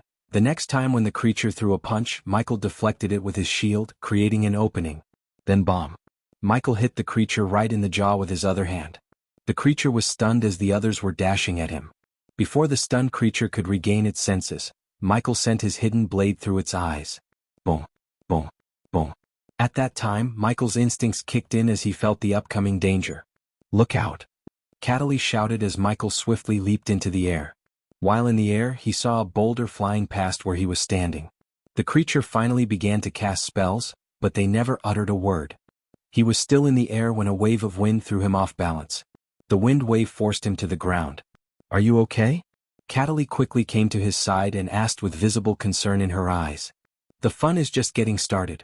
The rest of the creatures quickly surrounded Michael and began to move their hands in various shapes and forms as they were drawing in the air. Why don't we take Yuki and teleport away? She will come out, Michael calmly said, regardless of the 30 or so skinless creatures casting spells around him. You creatures did not learn a thing. Michael put his shield into his space ring and cracked his neck. On the other hand, the creatures created boulders, balls of fire, and mini tornadoes, just seconds away from sending everything toward Michael. Elemental manipulation. Michael had no doubts. They were manipulating the elements around him just like he could manipulate darkness and wind. But, of course, they seemed to have more control over the elements than Michael. Still, they made a mistake by standing within a 5-meter radius from him. Ring of Fire. The fire engulfed everything within a 5-meter radius and raged on while pulsating waves of flames around him. Everything the creatures created using elemental manipulation vanished or fell on their own heads. Erg. The creatures shrieked, trying to put out the fire. Some intelligent creatures attempted to manipulate the fire around them, only to fail. Michael's flames were powered up by the dark flames, and no one except Michael could control the dark flames. Visit. For the best no_vel_underscored_Xianxia experience. Congratulations to the host for leveling up. The current level is the Soul Refining Stage level 5. Finally, after Michael killed all the skinless creatures around him by burning them alive, 2 creatures walked out of the tent, holding a young girl hostage. The young girl was still in her armor, but the creature had a rusted blade enveloped by a red mist against her throat. The red-haired girl gawked at the burning forest as the creatures roared at Michael. The previously gloomy, dark, silent forest was littered with dead bodies and engulfed by flames. Yuki, Cataly exclaimed.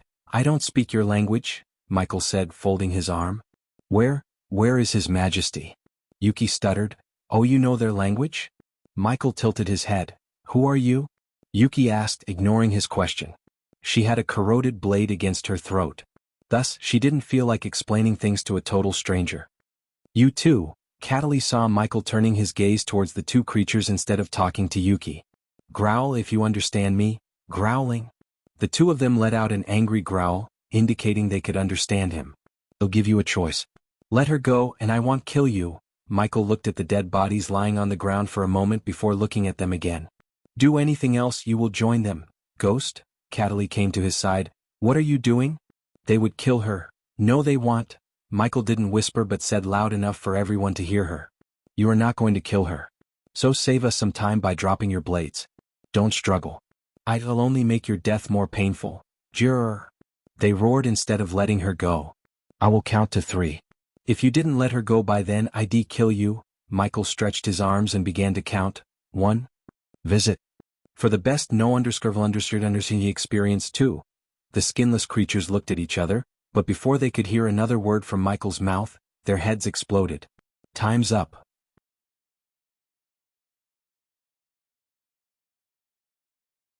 What just happened? Emerald stood there with her eyes wide open. She was bewildered. One moment Ghost was talking to the cannibals and the next moment, their heads exploded. Except for Knight, no one had clearly seen what just happened. In Knight's mind he replayed the scene. After he counted 2, he raised his hands and fired 2 lightning bolts which went straight through the cannibals' heads. That was the glimpse of his full power. If he had fought without holding back, Amaral and Kotar wouldn't have seen him.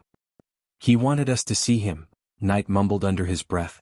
Yuki, Amaral shouted when she saw Yuki's bloody face. Her face was covered in the cannibal's blood. Wait, Knight saw a ghost stopping Cataly from getting close to Yuki. Tell Knight to meet us in a secured room. Why? Cataly questioned Michael. Just do it. Cataly, do what he says. Knight ordered Cataly. Kotar, go check on Arwen. Knight dismissed Kotar, and when he was about to take a step, Knight stopped him. Keep your mouth shut about everything. Yes, General Knight. Kotar bowed before leaving the room. Afterward, Knight took Amaral with him to one of the secret rooms in the castle. Meanwhile, back in the withered forest, Michael approached Yuki. She was shivering as Michael stomped the ground, making the corroded blade fly into his hand. "I'll take this." The corroded blade disappeared into his system storage as Michael looked at Cataly. "We can go now." Cataly finally heaved a sigh of relief. "Cataly, come to room number 18. Cataly heard Knight's voice and then teleported Ghost and Yuki to room 18. In a second, Michael appeared in a brightly lit oval-shaped room in Everlight Castle. Knight and Amaral were already waiting for them. "Yuki." Amaral tried to dash towards Yuki when he saw her, but Knight grabbed her by the shoulder. "Visit. For the best no understanding experience, wait." Knight shook his head, telling her not to take another step toward Yuki. Amaral was confused but listened to Knight without uttering another word. "What?" When Amaral turned her head, she saw the dark lines on Knight's forehead. "Knight?" she asked, confused by Knight's behavior. "Lady Amaral. Who is he? What's happening here?" Yuki stuttered as tears gushed out of her eyes. Even Cataly had no idea what was going on here. Instead of explaining, Michael conjured his alchemy flames. Under their curious gazes, Michael threw in some herbs and ingredients he bought from the system into the alchemy fire. Yuki tried to walk toward Amaral, but an invisible force forced her to stay still. She couldn't move a muscle. "Are you going to tell what's happening or not?" Amaral asked. "Wait, Amaral. Everything will make sense in a few minutes," Michael answered as he continued to refine the ingredients. Even a few minutes felt so long to Amaral. Finally, she saw a red pill emerge from his emerald green fire. "Take this." Michael's fire disappeared as he reached out the pill to Yuki. However, the girl frantically shook her head. "No." "Lady Amaral." "General Knight, what is this?" she shouted. "Swallow it, Yuki." After sensing the seriousness in Knight's voice, Amaral chose not to question him further until he explains everything to her. But one thing for sure, there was definitely something wrong with Yuki Zero. Otherwise, Knight wouldn't have asked Yuki to consume the unknown pill concocted by Ghost. "It's not gonna kill you, Yuki. On contrary, it will heal you." Michael stepped toward Yuki as she tried to walk away from him, but she simply couldn't. Michael grabbed Yuki's face and squeezed her jaws, opening her mouth forcefully. "No." Amaral and Cataly were stunned by the change in Yuki's voice. It was an animalistic roar that shook the entire room. She squirmed and screamed against the invisible force as Knight frowned. Even a powerful being like him felt difficulty holding her down. "Yuki," Amaral mumbled, looking at Yuki's eyes flicker in red. While Yuki was trying to release herself from Knight, Michael forcefully put the pill into her mouth and shut it close. Her muffled cry barely escaped her mouth. Meanwhile, the pill slowly melted into her mouth. After a few seconds, Michael let her go of her face, and so did Knight. As soon as Michael let her go, she collapsed to her knees and screamed louder than any human possibly could. "Visit." For the best no understanding experience, her roar sent a chill running through Amaral's spine. Looking at Yuki scratching her own face, Amaral and Cataly stepped closer to Knight in fear. "What's happening to her, Knight?" Amaral asked Knight. "She was being controlled by the cannibals," Michael answered Amaral instead. Meanwhile, Yuki began to cough up blood as dark as midnight and squirmed like a fish out of the water on the ground. The cannibals expected Dawn to rescue her.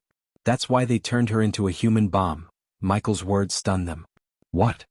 Cataly raised her brows. "Knight?" Amaral turned her gaze towards Knight as he nodded. "I suspected Yuki's been controlled by the cannibals for quite some time. Someone was leaking information only we know to the cannibals. Dawn and I suspected this. Then, how did he know?" Amaral looked at Ghost.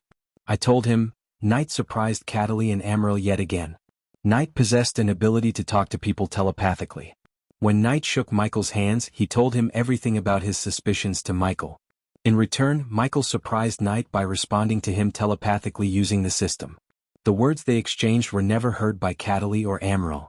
Knight's suspicious however took a dark turn when Michael saw the skinless creatures making her drink something. Michael saw the whole thing thanks to the spider he sent inside the tent. As an alchemist, he immediately recognized the two potions they made Yuki drink. One was similar to his blood tonic but far less efficient and powerful. The other one temporarily made the creatures control Yuki. Unfortunately, the potion could only be used in Don's universe because the potion used battle energy. After screaming and squirming for a few more minutes, Yuki finally lost consciousness. Let her sleep for another 6 hours and she would be fine. Although if I were her, I'd stay away from training for a few weeks. Cataly waved her hand as she disappeared along with Yuki. We still have to find who gave her the mind-controlling potion, Knight said. No need. Another calm voice resonated in the room as Michael turned his head to see a young woman dressed in all white entering the room. She was not as pretty as Amaral, but she had a certain charm that Amaral completely lacked. Her silky smooth skin and her toned body indicated hours of the battle of training. As she walked gracefully, her raven black hair fluttered in the wind. Above everything, her slightly pointed ears clearly showed Michael her half-elf race. Aurora, Amaral finally let out a relieved smile seeing Aurora. You must be Ghost. It's an honor to meet you at last, Aurora greeted Michael with a gentle friendly smile. Visit. For the best no understanding experience, hey race your rat. With a flick of her wrist, she took out a severed head and threw it on the floor. Michael saw the head still has its eyes opened. Fee was right, the person didn't even know how he died. You must be the White Death the soldiers were talking about, Michael greeted her back with a smile. If she was in his universe, the entire world would be afraid of her. Because she was at the peak of fusion stage. He could literally sense the energy radiating from her. Unlike Night or Dawn, he was able to see her cultivation level. My foes call me that. You can call me Aurora, soon to be Aurora Dawn. Amaral giggled as Amaral wouldn't leave a chance to make Aurora blush no matter the situation. Thank you for rescuing Yuki, Ghost. Everlight is in your debt. Despite how powerful she was, she didn't act arrogant or cold like certain someone named Alicia or Selena. Enough of this. Amaral, take Ghost to quarters. I'll deal with everything else, Knight ordered Amaral after a quick look at the head rolling on the floor. Since Michael was tired and wanted to upgrade some of his skills, Michael didn't disagree with Knight. Yuki will be fine, right? Amaral asked Michael as he nodded. Thank you. Amaral grabbed Michael's hand and squeezed it. After leaving Knight and Aurora behind, Michael followed Amaral to his quarters. On his way, he met several friendly and funny dwarves, charming elves, and curious humans. Regardless of their race, they all seemed so happy without any worry. So who ruled this place before dawn? Michael asked. No one. No one for thousands of years. And this place wasn't as lively and happy as this before dawn. He and Knight built this place from the scratch. Michael was genuinely surprised. Everlight seemed several times larger than Bradford. Ruling Bradford with no other races was no joke, let alone ruling a place as large and populated as Everlight. His instincts were yet again right on point. When Michael met Dawn, he got a major kingly vibe from like Dawn was born to rule. He had such dominance. Besides, it seemed to Michael that Dawn surrounded himself with loyal and powerful people such as Amaral, Aurora, and Knight. These people were no joke. If they traveled to his universe and regained their cultivation power, they could conquer Elon in an hour. Which brought Michael to his next question, how powerful their enemies would be. I wish you are from this universe. I could have set you up with some nice ladies here, Amaral giggled, looking at the girls eyeing Ghost from the distance. You guys are taking the factum from another universe so chill, Michael couldn't help telling Amaral. As a response to his words, Amaral just chuckled. You are not the only otherworlder in Everlight, Ghost. Visit? For the best no understanding experience, Michael suddenly felt so curious about Everlight and quite honestly he was shocked by the place. Deep down, Michael wanted to spend some time with them, learning about them and getting stronger with their help.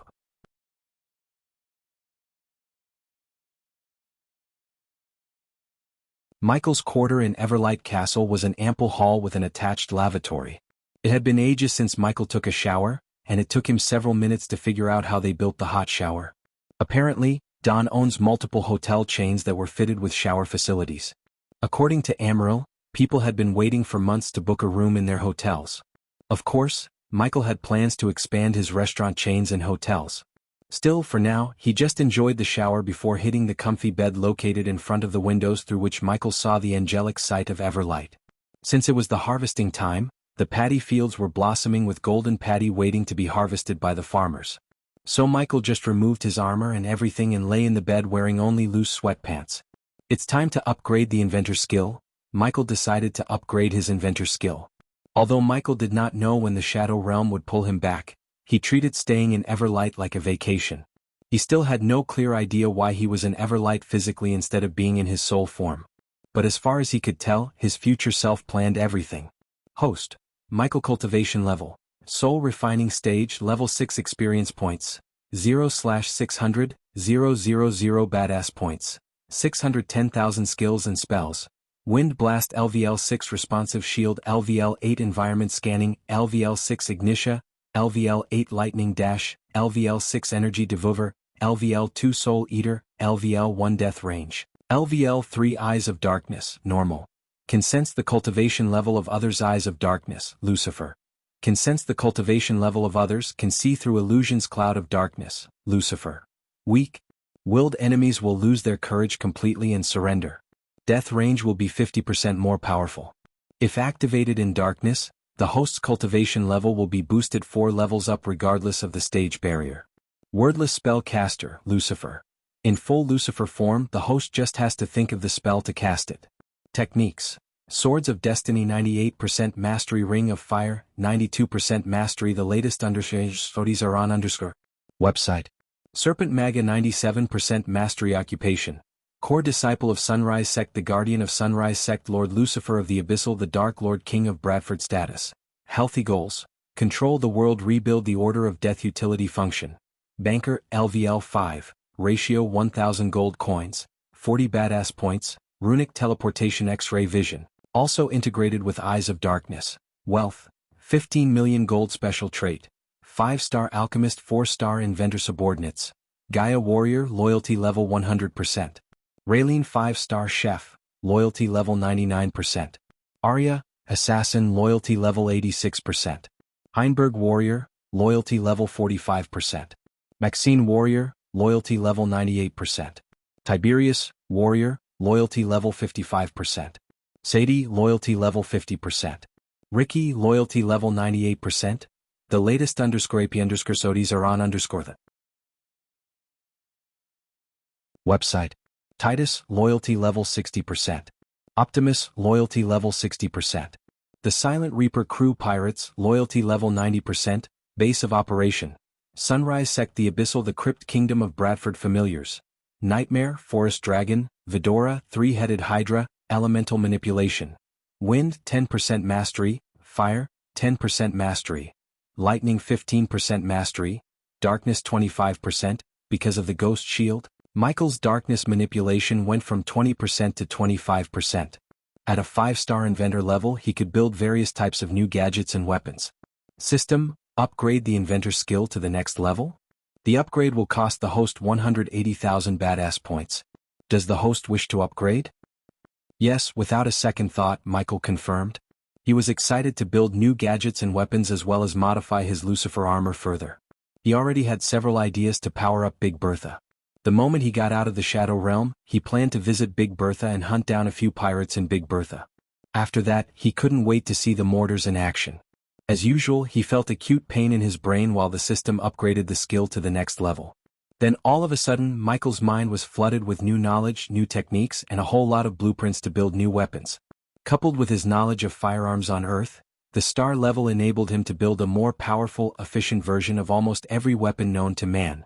However, Michael felt reluctant to build modern firearms because they could be easily used against him. The thing he loved the most about his new world was its medieval fantasy vibe. No matter what, he wouldn't ruin the setting. Hence, Michael planned to build new fantasy kinds of weapons using his knowledge of firearms. Besides, most modern firearms wouldn't stand a chance against cultivators and their spells. The only way to defeat them would be to build firearms powered that take advantage of arch and celestial energy. After upgrading and going through his status window once more, Michael felt his eyes closing up. He felt so exhausted. Instead of fighting off the sleepiness, Michael closed the system window and closed his eyes. Only an hour passed when someone knocked on Michael's door. But Michael was deep in sleep as he didn't even hear someone knocking on the door. The one who knocked on the door finally stopped knocking after a few knocks and decided to open the door. "Ghost, you there?" Surprisingly, it was Amaryl who entered the room and saw Michael under the blanket sleeping peacefully. "Should I wake him up?" Michael questioned herself for a few moments until she ultimately decided to wake him up. "Hello," she gently tapped Michael's shoulder. "Visit? For a better user experience, hey, wake up. The feast is ready." Her gentle tapping took a turn to a forced one. Still, Michael didn't even move. Suddenly she just grinned devilishly, licked her palm, and raised her hand to slap him on the shoulder. But when she was just a few inches away from him, he grabbed her hand. Her body became stiff as Michael let her hands go. "It's rude to hit a sleeping person, Amaryl." Michael slowly opened his eyes. "It's rude to sleep when everyone is waiting for you." She ruffled Michael's head as he slowly woke up. He almost forgot he wore no shirt to cover his body, but luckily the blanket covered his body instead. "Take a bath and come." Amaryl smiled and walked out of the room. After battles, blood and planning, it felt good to just sit back and relax. There was no one gunning for his life in Don's universe. Michael even wished there was a way for him to come to Everlight often and spend some time without any worries. Everlight had such a magical effect on him. He heard his stomach growling. After quickly making his bed, Michael went inside the lavatory to take a quick bath. Although he took a bath earlier, he went to take another one because of the hint of blood smell coming off of him, courtesy of the skinless creatures he killed. When Michael entered the feast hall following a maid left by Amaryl, he was welcomed by the sweet aroma of voluptuous food and apple cinnamon candles. The feast hall was almost the size of the Great Hall of Mazeroth. It was sparkling with candlelight and the great chandeliers hanging from the silver ceiling. Numerous long oak tables were placed and laid with glittering golden plates and goblets. There were hundreds of foods on the table, and Michael recognized only a few of them, such as lamb chops, steak, potatoes, meat pies, sandwiches, puddings, tarts, eclairs, and jams. At the top of the hall was another long table where the Dawn Knight and a few other new faces were sitting. While the maids and servants were fixing the meal, Michael could see the dwarves already chugging down mugs of ale like water. They didn't stop until Amaryl slapped some of them on the head. Despite her status, she was running around with trays asking everyone what they wanted and serving them delicious appetizers. He could smell the steam coming off of the meat. The aroma of the brown sugar was music to his soul. When Michael entered the room, almost every single one in the room turned their heads to the doorway and stared at him. For a few moments, the room was enveloped in awkward silence. The next moment, however, the entire hall erupted into cheers. They gave Michael a standing ovation as he walked toward Dawn and Night. Ding. "Congratulations to the host for successfully being a badass. The reward is 5,000 badass points." Ding. "Congratulations to the host for successfully being a badass. The reward is 2,000 badass points." Michael was too surprised by their gesture. The increasing badass points elevated his mood a couple of times. While he approached Dawn's table, Knight pointed to the empty chair next to Dawn. As soon as Michael sat beside Dawn, the citizens stopped cheering and returned to their seats. Most of them were stunned to see the resemblance between Michael and Dawn, especially how they dressed. Michael's robes were pure black with no colors whatsoever, while Dawn's armor had silver linings and a hood to cover his head. "I heard what you did, thank you." When Michael saw beside him, Dawn thanked him. "You did save my life back there." Michael smiled, unlike Dawn, who had no expression on his face. Quickly, a girl with bunny ears approached the table to refill Michael's empty glass with wine. "I don't drink booze. Can you give me water or any kind of fruit juice?" Amaryl, who came to serve Michael, was stunned by his words. She just gawked at Dawn and Michael for a moment. "You're just like him. Are you related to him or something?" Michael noticed the water in Dawn's glass and realized Amaryl's words. To be honest, Michael shared the exact thought as Amaryl. The latest _IP_SODIs are on the website. He wondered if he and Dawn had some kind of connection. "Let's eat first. Then we will talk about what you're looking for." Dawn ignored Amaryl's question and said to Michael in a low-pitched voice. For some reason, Michael felt Dawn was aware of what he was looking for in the key. But for now, Michael decided to enjoy the feast with the friendly people of Everlight. After all, the dishes in front of him looked delicious.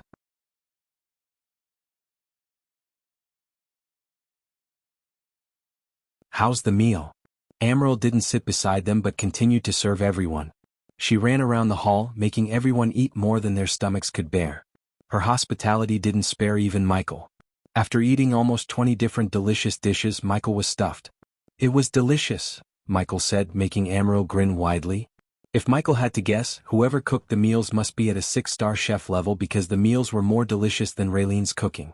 After Michael filled the little bit of emptiness in his stomach with hot water, Cataly appeared in the hall.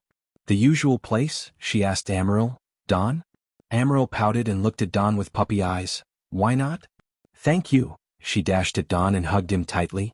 Michael was confused, wondering what was going on, but soon he received his answer when Cataly teleported him to another place. In a blink of an eye, Michael and everyone previously sat behind the long oak table that appeared under a big apple tree on a small hill. Michael was immediately captivated by the most beautiful scenery in front of him.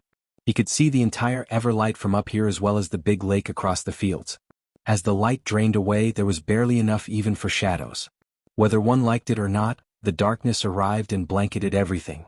Even the stars and moon cowered behind a dense layer of cloud in the sky, giving the air a cold tincture. Everlight's beauty came from its nature. Rather than destroying nature to build things, the citizens of Everlight seemed to have learned to coexist with nature. Hence, there were so many trees that decorated the kingdom. These trees were crazy silhouettes against the newly silver sky, its blue hue almost gone until dawn. Their branches swayed in the wind, creaking into the gusting air. Then finally the first sound of the nocturnal animals arrived, a hoot of an owl, a rabbit taking cover in the hedgerow. The lake in the distance mirrored the cloudy sky and the moon peeking through the clouds as the trees had hidden their bold greens. Finally, dusk was the time to move into the shadowless world. Michael just stared at the sight before him without batting an eye. He was simply speechless. At that moment, Michael had a fire in his heart to settle somewhere he would feel like what he feels right now. Pretty, isn't it? Night asked as he came beside him with Dawn. Michael nodded, standing between Dawn and Night. The trio stared at the scenery together. You guys created a beautiful place. Glad I could be of help. Don't let the serenity fool you, Ghost, Night said as Michael turned his head towards Night. Every day is a battle to keep this place as it is. I don't know when I will be pulled back to my universe. But until then, let me know if you need anything. Michael patted Night on the shoulder. Visit. For the best no-understanding experience, you've already done enough for us, Ghost. Now tell us what we can do to help you? Dawn asked Michael. You boys get back here when you're done with boy talks, Amaryl shouted from behind. Michael looked over his shoulder to see Amaryl, Aurora, and Cataly sitting under the apple tree and picking up a few apples to snack on. I'm looking for something called the key. Apparently the queen is also looking for it. The queen, huh? That's what you call her, exclaimed Night. What do you call her? Athria. That's her real name, Night answered Michael. Couple of years ago we didn't even know she existed. I just knew about her a few hours ago. Michael sighed. Where did you hear from her? Those cannibals aren't the very talkative type. To be honest guys, this isn't the first universe I visited. Before coming here, I went to 2 other universes. I was fortunate to meet someone who knows a lot more about the Queen. Of course, Michael couldn't say he first heard about the Queen from the system when he killed the skinless creatures. Hence, Michael altered the truth a bit. Since Michael felt no need to hide from Night and Dawn about traveling to other universes, he told them about it. Hunter. As soon as Michael heard the name from Night's mouth, Michael raised his brows. You know him? Yeah. One tough son of a bitch, isn't he? Night chuckled. The only one who killed Athria's soul piece. Finally, Dawn opened his mouth and by the tone of his voice, Michael could tell Dawn was surprised and shocked by Hunter. And crazy enough to try to absorb her soul piece. Night burst into laughter, but just like Dawn, he too seemed startled by Hunter's feat. When and where did you guys meet him? Shadow Realm. It was unfortunate we were just there for a couple of minutes and didn't have the chance to meet that crazy son of a bitch, Night sighed. But he seemed to have met you. Might be a different timeline. Dawn's words made sense to Michael. Hunter, Draven, Michael, Dawn, and Night traveled to other universes in different timelines. So Michael felt he might meet some of them in the future in his own universe. When we went to his universe we didn't meet him, Night explained. But we all seemed to share a common enemy, didn't we? The latest _IP_SODIs are on the website. Michael nodded. What do you guys know about her?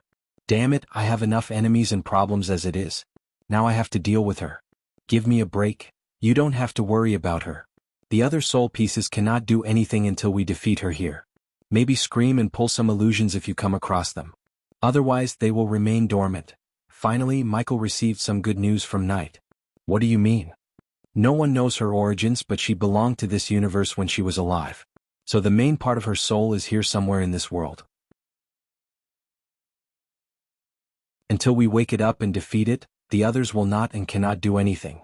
We are not in a rush to face her. Just like you, we already have enough enemies. That's good news, sort of. Have you met one of her generals? Not yet, but I have a feeling we will soon, Knight said. So if her soul is in pieces, that means someone else broke her. Am I right? After connecting the dots, Michael concluded that someone else had battled Athria. The guardian gods before us, said Don as usual without showing any emotion. According to the ancient scripts left by the civilization before us, Athria was a goddess of war.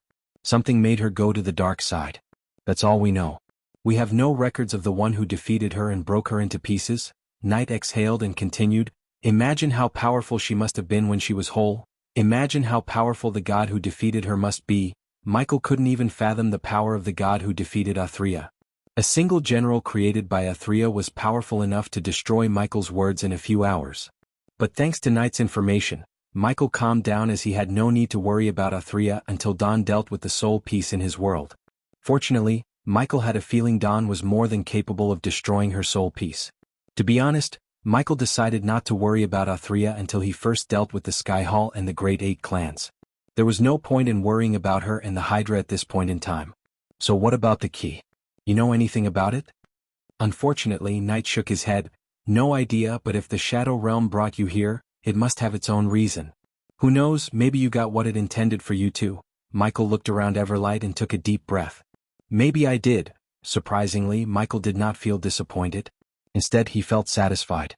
By coming to Don's universe, Michael received a legendary item, learned more about the Queen and made some powerful friends. Moreover, he felt relaxed. It had been so long since he loosened up a bit and enjoyed the calmness. Enough about Athria and her fanatics. Tell me about yourself and your world, Ghost. Hey, we need to hear that too. Ghost, come here, Amaryl shouted from behind as Michael smiled. Visit. For a better user experience, let's go. Don turned around, walked towards Amaryl and sat beside Aurora, leaning back on the tree. I am sorry, Ghost, Knight said after lying on the ground. Why? She is going to ask you so many questions. Shut up, Knight. Don't believe him, Ghost. It's okay, Michael smiled. But let me ask you a question first. Since they were all here, Michael decided to ask the question that had been nagging his brain since he arrived at Everlight. Why do you guys trust me so much? You shared so much with me when you just met me a few hours ago. What makes you think I'm so trustable? Asked Michael. We trust you because we trust guys, Amaryl giggled. Besides, you came from another world. What reason might you have to harm us? Michael nodded. Speaking of guys, where is she? Aurora asked, resting her head on Don's shoulder. She's with Lia. I wish I could eat some of these. Suddenly Catelli looked at the apple in Michael's hand and sighed. Just wait a few more months, Cat. We will find you a suitable body, Knight said as Amaryl rolled her eyes. This time, try to bring a body of a young girl instead of an old man's body. As soon as Amaryl mocked Knight, Michael was taken aback by surprise. The first thing I am gonna do tomorrow is dispose of that body, Knight growled. Well, if you don't mind, can I take a look at the body? Amaryl frowned. Why? Amaryl couldn't think of a reason why Ghost might want to take a look at an empty body void of soul. The latest _IP_SODs are on the website. Because I have a demon butler and he needs a physical body.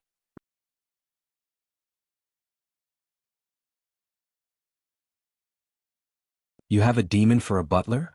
Amaryl was stunned. Michael looked at Knight curiously, thinking whether they have demons or not in their world. I don't think we have demons in this world. At least we haven't come across one yet, Knight chuckled. I have one, but he's in an ethereal form, just like me, huh? Catelli asked Michael. Catelli, bring the body here. We have no need for it anyway, Knight immediately ordered Catelli. Although Catelli could inhabit the body to take physical form, they preferred to get her a physical body suitable for her gender and age. Okie dokie, Catelli disappeared from their sight as Amaryl raised another question. Do you miss your family, Ghost? I would have if I had one, Michael's calm words shocked Amaryl. Everyone turned their gazes at Michael. I'm so sorry. You poor thing, can I ask what happened to them? Amaryl, Knight growled, but Michael waved high hand, wordlessly telling Knight that he didn't mind. Only thing I know about them is they throw me away willingly, Don, who was looking at the horizon, turned his gaze towards Michael. He could see the sadness and pain within Ghost's eyes. Even though Ghost tried to hide it, Don could see it. It felt to Don like he was looking at himself in the mirror. Michael, on the other hand, noticed the sadness emerging in Amaril's eyes. But I have people who care about me more than my family ever did. Michael emphasized the word family. I am glad to hear that. Do that people include a young girl or girls? Again, I am sorry you have to sit here and take her way into someone's personal life questions. Do you mind, Ghost? Amaryl stuck her tongue out at Night and asked Ghost. The latter just shook his head and didn't get annoyed by Amaryl because Ghost liked Amaryl. Unlike the elves Michael met in his world, she seemed to be a quirky, funny, caring elf. Visit. For the best no-understanding experience, see Night, he doesn't mind. Amaryl threw an apple aiming at Night's head and continued questioning Ghost. Yeah, I have one. And in fact, Michael raised his finger, showing the engagement ring on his finger. You're married? Wait, no, engaged? Michael nodded. Wonderful. I wish I had met her. Suddenly Amaryl burst into a chuckle. Something funny? Aurora asked. I just thought about what she would be called after marrying him. Lady Ghost, hee. What's up with that name anyway? Asked Amaryl, laughing. I don't exist, yet I exist. You want know me until you meet me, and you want live to tell the tale. Hence, Ghost, you are an assassin, aren't you? As soon as Michael uttered these words, Night asked. What? The way you fought and moved. You mixed warrior style into your combat, but the way of the assassins is still there. That's your base. I saw that. Night's words showed Michael the experience Night had in battle. Just by looking at how he fought, Night guessed Michael's origin as the assassin. I am back. As they were talking, Catelli appeared again. Beside her, there was a glass casket with a body inside. Except for the lower body parts, which were covered by a white cloth, the rest was naked. The body belonged to a half-elf in his late teens, maybe 29 or 28. His dark brown hair reached his shoulder. The body was tall and extremely muscular, but not like a bodybuilder. The body was several inches taller than Michael himself. System, can I give this body to Azazel? Yes. But this body does not belong to the host's world. So the system would require 50,000 badass points to adjust the body to fit Azazel's soul. What about transportation? How do I bring the body from Don's universe to mine? The badass points weren't Michael's concern. Rather, he worried about how to take the body with him. Usually, anything that weighed more than 30 kilograms and cannot be lifted by a normal human being couldn't be put into the system's storage or any space rings. Since the body does not have a soul, it's basically just a shell. The host can cut them into pieces and store them in the system's storage. After reaching your universe, you can merge the parts together. Of course, the system would require 20,000 badass points to do so. No shit, Michael chuckled inside. He expected it because the system would do basically nothing without badass points. Finally, Michael heaved a sigh of relief and crossed one task off his to-do list. Recently, he felt like he had so many things to do. Visit. For a better user experience, he had to help Gaia take over her kingdom and take revenge on her family, find Gaia's mother, assassinate Tenulia, get rid of guardians and vampires, fight the 8 great clans, save sect leader Claire's mother, and reduce Thuxia kingdom to ashes. These were just a few things on his list. At least with the body he had one less thing to do. Michael stood up from the grassy ground and walked towards the glass casket. We brought it from an ancient ruin. It's really amazing how the body remained in this condition for thousands of years. He didn't seem like he died of old age. Neither there any cuts nor wounds in his body. After hearing Night, Michael guessed it was either someone had created the body or sucked the soul out of it. Just like Michael did to Wilkes. It's only collecting dust in our storage.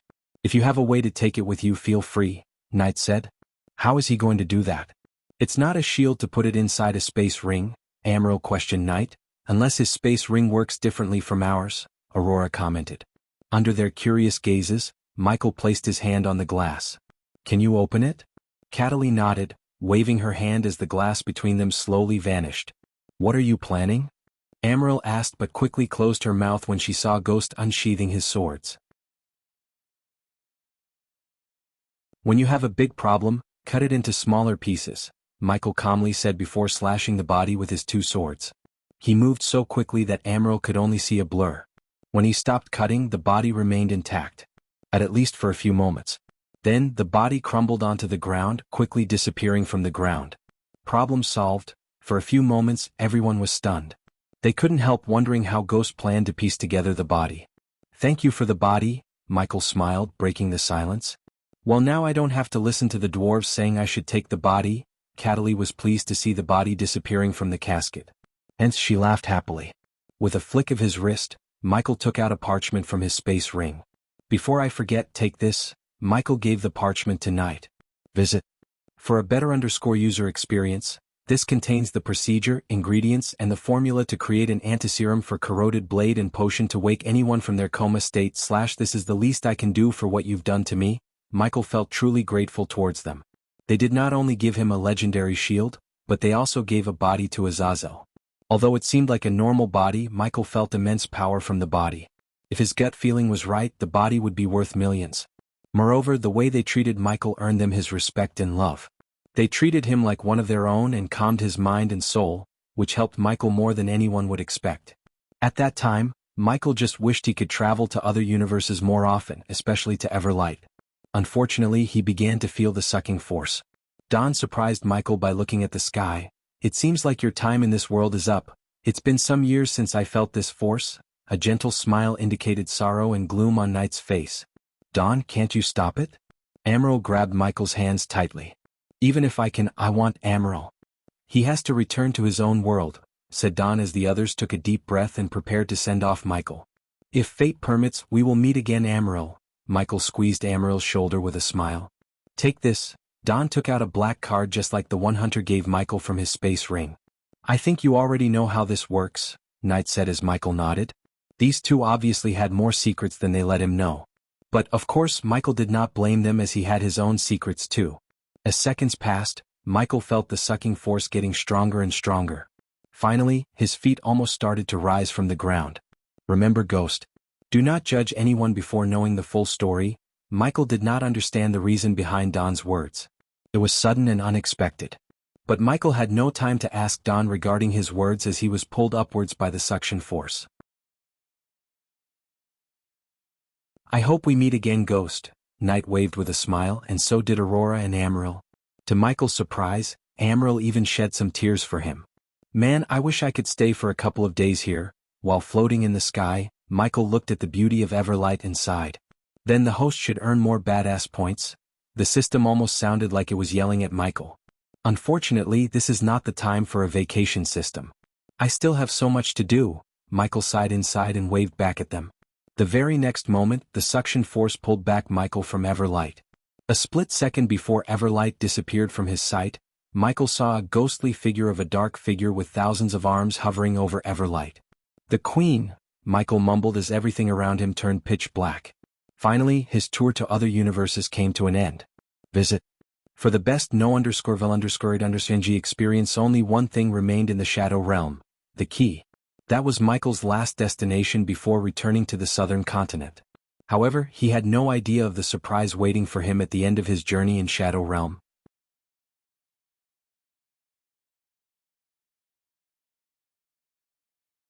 Like gum from someone's mouth, the Shadow Realm spat out Michael. Bang! Michael hit the wall beside Sabrina with enough force to break his shoulder bone. Ghost! Sabrina was startled. One moment Ghost was with her, and the next he came flying from the opposite side. She didn't fail to hear the sickening crunching sound from his shoulder. His entire right arm looked crooked, but soon, it started to mend itself to its normal state. What just happened? Sabrina whispered frantically, looking around for the monster. But luckily she heard no footsteps. Michael's stomach growled as everything turned blurry. Arg! Michael gritted his teeth, enduring the pain of a broken shoulder. Thanks to the APD, the healing potion had already started to mend his arm. He grabbed the wall with his left hand and slowly picked himself from the ground. While Sabrina was looking at him bewildered, Michael took deep breaths. The monster. It's gone? Sabrina heaved a sigh of relief when she looked around the corner. Let's go. Michael didn't even take a rest but walked around the corner to continue their journey. He had a feeling the journey was coming to an end. What the hell was that? Sabrina asked Michael. There was definitely something happened in a split second, and she wanted an explanation. What do you mean, what just happened? I just got hit by the monster, Michael lied. 1 second I was with you and the next some invisible force threw me around like a rag doll. Michael stretched his back while lying to her. We should get the hell out of here before that monster comes, Michael exclaimed. He did not need to tell Sabrina that the monster was dead when they traveled to another universe. Although the people in his world believed in other realms and other worlds, they had no idea there were other universes out there. Even the Shadow Realm was a myth to them, let alone the other universes. Michael liked to keep it that way. The last thing Michael wanted was Noah to start investigating the Shadow Realm and the other universes. Sabrina believed Ghost because his words made sense. After coming out of Everlight, Michael did not speak much. Instead, his brain replayed Don's last words to him, and Michael tried to make sense of those words. What did he mean by that? Michael questioned himself. Luckily for Michael, Hunter cleaned up most of the skinless creatures in the Shadow Realm. Thus they came across no creatures. Eventually, after walking for another hour, the rune on Sabrina's hand glowed brighter than usual and let out a low-pitched whistling sound. Ghost? Sabrina raised her hand to see the rune pulsing like a heart. Visit. For a better user experience, I think we are close to the key, Michael said. Instead of moving forward, Michael quickly sent his drones into the two branching ways in front of them. However, the drones refused to enter the paths as though an invisible shield prevented them from flying through. What should we do? Sabrina asked. What else can we do? Michael raised her hand toward the path and noticed the rune glowing brighter when he pointed her hand towards the right path. Michael did not like walking on an unknown path. Even the system let him down, saying its level is too low to break the energy shield. It was definitely a risk, but Michael had no choice. According to what he learned in Etheria, the key might let the Queen open portals to other universes. Michael connected the dots and concluded that something was stopping the Queen from traveling to other universes. However, the key was something that could remedy the situation in her favor. If Michael could take the key for himself, he could stop a future threat successfully. What's stopping the Queen from getting the key? Michael asked himself. She definitely had minions roaming around the place. So if the key was here, she would have tried to take the key for herself. But something told Michael she didn't get the key yet. According to Hunter, he forgot what happened except killing the skinless creatures in the Shadow Realm. Michael even began to question whether the key was still here or not. Yet, despite everything, he was glad he came to the Shadow Realm. Otherwise, he couldn't have received the Ghost Shield, a physical body for Azazel, and met new people, including his fellow Earthman Hunter Blade. While Michael was recalling his journey from the beginning from the island to getting out of Everlight, he felt the air suddenly get chillier. Ghost? Sabrina also sensed the change in the air. Both of them stopped to look around the place. As far as they could see, there was nothing but dark walls around them. Michael used his thermal vision to ensure no one was around them and saw nothing. Let's keep our guards up. Michael and Sabrina cautiously took steps forward, expecting trouble any second. The surroundings turned darker and gloomier than usual. The more they walked, the chiller the air became. At one point, Michael conjured his alchemy flames to keep their bodies warm. But because Michael was expecting trouble, he did not dare to fly and waste his arch energy. An hour later, the rune on Sabrina's light started to radiate a dim emerald green light. Again they saw no branching ways but a dead end before them. There's no way, Sabrina whispered, standing close to Michael's alchemy flames. The key must be somewhere here. Michael once again looked around to find any clues or something out of place. Visit. For the best no_underscreen experience, suddenly a strong gust of wind put out Michael's alchemy flames. But although they lost the green flames, Sabrina's rune glowed bright enough to light the gloomy place. What was that? Sabrina frantically looked around until she noticed a blood stain on the ground several meters ahead.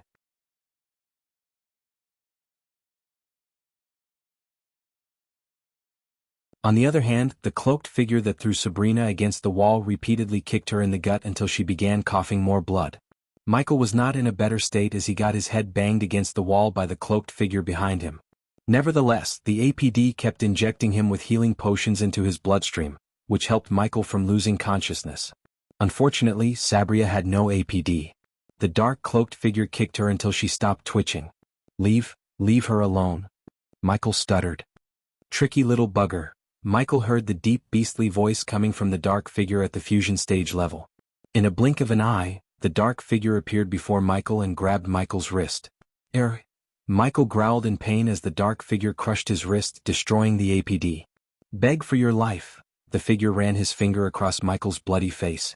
Why don't you remove these strings first? Michael snarled, showing no signs of fear in his eyes. Bloodsucker. Michael spat blood onto the figure's face and roared like a wounded beast.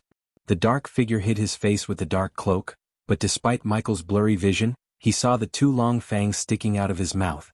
"We prefer the term night walkers," as the dark figure exclaimed. The figures slowly removed their cloaks, revealing their fangs and faces. Michael couldn't even guess how they managed to enter the shadow realm.